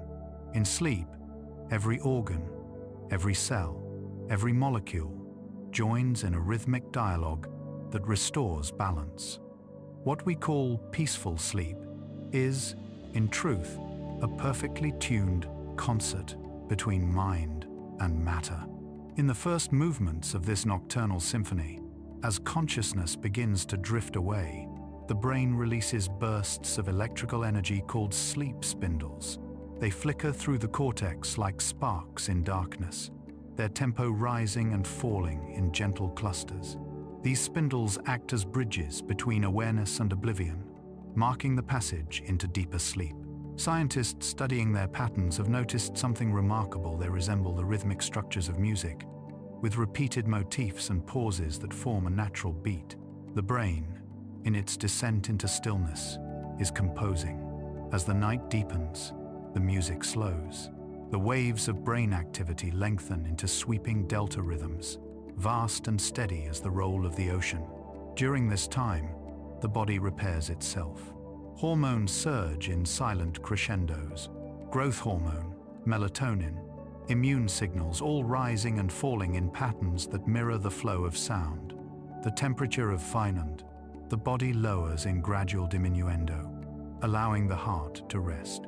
Each physiological system finds its measure within this collective performance, its tempo dictated by the deep score of circadian rhythm. The science of sleep, when viewed through the lens of harmony, becomes an act of art. Even dreams have their music, though we rarely notice it. They move in phrases, modulating through emotion and imagery as a melody shifts through keys.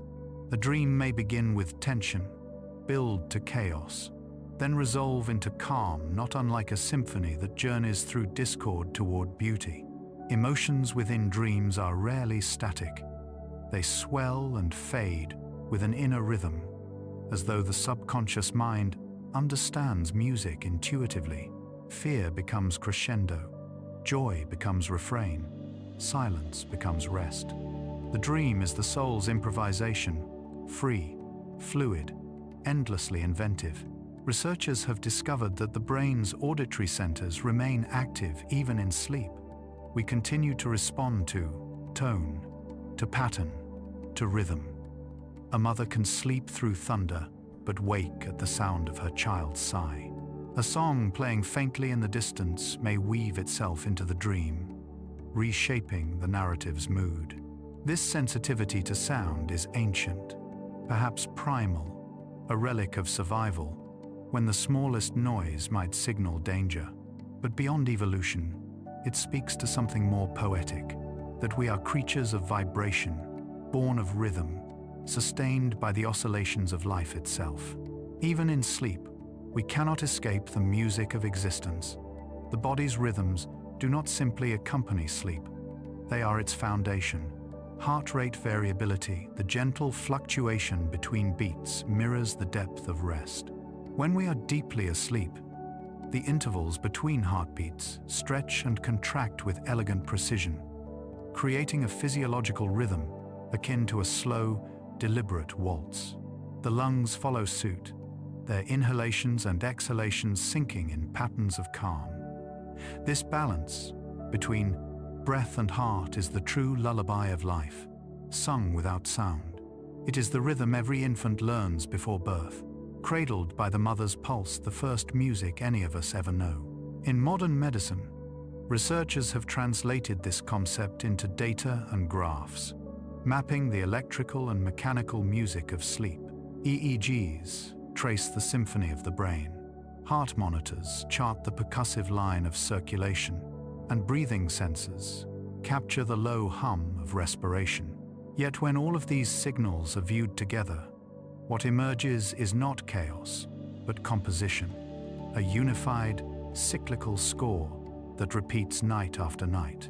It is proof that the body, left to its own intelligence, knows how to create harmony from silence. For centuries, philosophers and poets have intuited what science now confirms, that music and sleep are intimately entwined.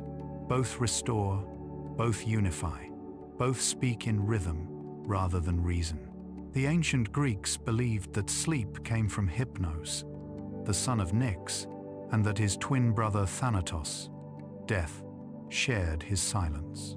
But in their myths, Hypnos carried not dread but calm. He moved through the world like a musician, touching the eyelids of mortals with a feather that released the music of stillness.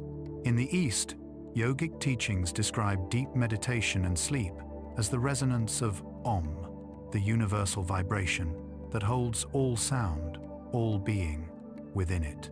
Across cultures, the metaphors converge. Rest as rhythm, consciousness as song.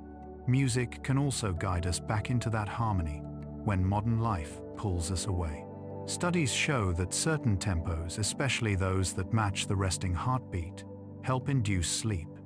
The body responds to rhythm instinctively, aligning breath and pulse to external sound.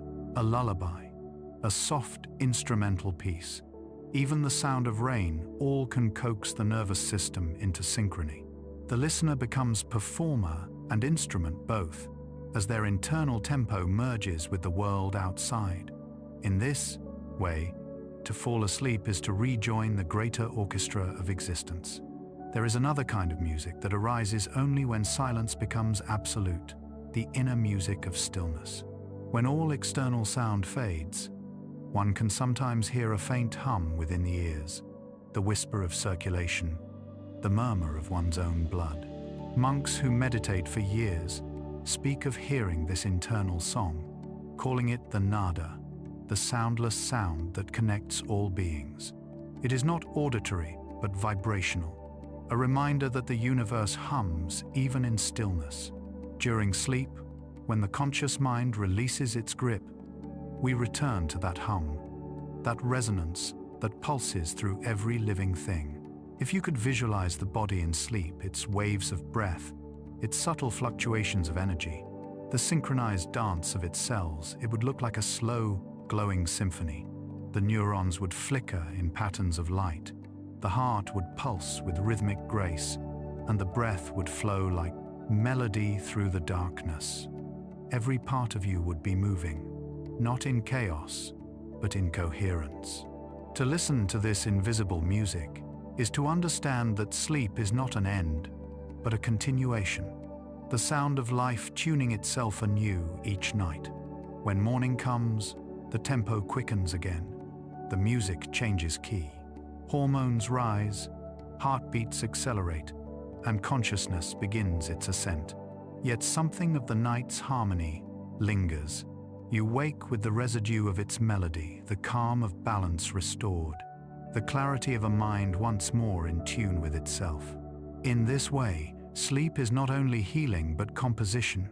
It writes the score for who we are each day, note by note, cycle by cycle, until the final rest arrives. Tonight, as you lie down and the noise of the world fades, listen for the music beneath your breath. Feel the rhythm of your heartbeat, the tempo of your thoughts slowing to match the pulse of the earth. Imagine your body as an instrument, tuned by evolution, playing softly into the night. The melody will carry you inward, through the corridors of memory and into the vast stillness, where the only sound is the hum of being itself. In that sacred silence, the music of sleep will begin ancient, infinite, and utterly your own. 20. The eternal rest. There comes a time when sleep deepens beyond the reach of morning, when the cycles of dreaming and waking dissolve into stillness, and the music of life slows to silence. We do not speak of it often, though it is the quiet truth beneath every heartbeat, the sleep that does not end, the eternal rest that waits for all living things. In this final chapter of dreaming, there is no fear, only return. Just as every night teaches us to let go, so too does life itself prepare us, breath by breath, to surrender once more into the infinite calm from which we first arose. When we fall asleep, we practice this surrender every night without realizing it. We close our eyes and allow consciousness to fade, trusting that we will awaken again. Death, too, is a kind of sleep, deeper, slower, more complete, a biological stillness that mirrors the same rhythm we have known since birth. The ancients sensed this connection long before the language of science existed. They called sleep the little death, a nightly rehearsal for the final transformation. Yet within this idea lies not darkness, but tenderness, the recognition that rest, whether brief or eternal, is part of the same great pattern, the body yielding, the mind dissolving, the soul returning to the source. In every culture, death and sleep have shared symbols, words, and metaphors. The Greeks imagined Hypnos, god of sleep, and Thanatos, god of death, as twin brothers, born together from the womb of Night herself. To them, sleep was mercy, a temporary release from toil, while death was its continuation, an unbroken rest. In Egyptian belief, the soul's nightly journey through the underworld mirrored the dreamer's voyage through sleep, both guided by light toward renewal. Even in modern languages, the phrases endure, eternal sleep, rest in peace. They carry within them an ancient intuition that stillness is not an end, but a state of completion. The body understands this long before the mind does. Each night it slows itself, layer by layer, until consciousness loosens. The heart beats more quietly, the breath deepens, and the temperature drops, as if rehearsing the art of leaving gently. Even in life, every cell within us practices renewal through tiny acts of death. Old cells wither and give way to new ones. Tissues dissolve and reform. We are never fixed. We are always becoming. Death is not a rupture in this process, but its culmination, the final turning of a cycle that has repeated since the first spark of life. When scientists study the final moments of the brain, they find something extraordinary. Even as the heart stills, the mind does not simply vanish. Waves of electrical activity surge for a few brief moments, flickering in patterns reminiscent of deep sleep and dreaming. Some researchers call it the death wave. Others see it as a final surge of coherence, a last burst of consciousness. It is as though the brain, in its final gesture, weaves together the tapestry of memory, thought, and sensation one last time before dissolving into silence. The mind, in its parting, may replay its own creation, a cosmic exhalation, before it merges with the larger whole.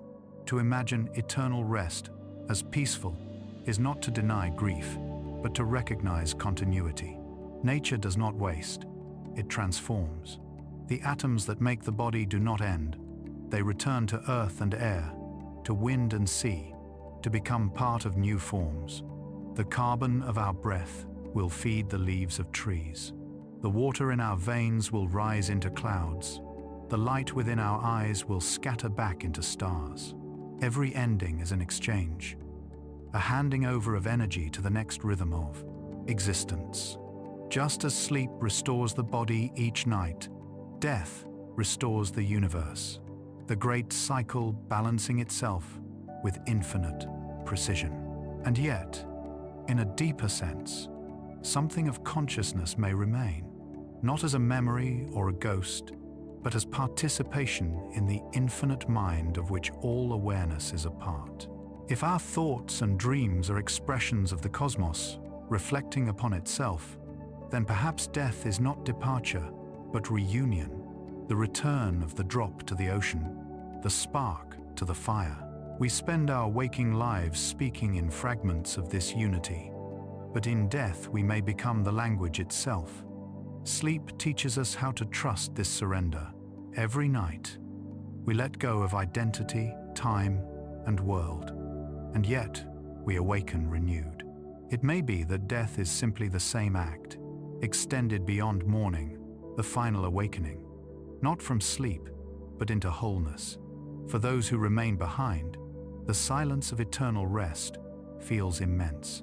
Grief is the mind's attempt to fill that silence with meaning, to keep the music playing after the conductor has gone. Yet, even grief follows the same rhythm as sleep and dream. At first sharp and chaotic, then softer, more reflective, and finally accepting. Love does not vanish, it changes form. The ones we lose return each night in dreams, their faces gentle and unhurried, their voices carried by memory's tender architecture.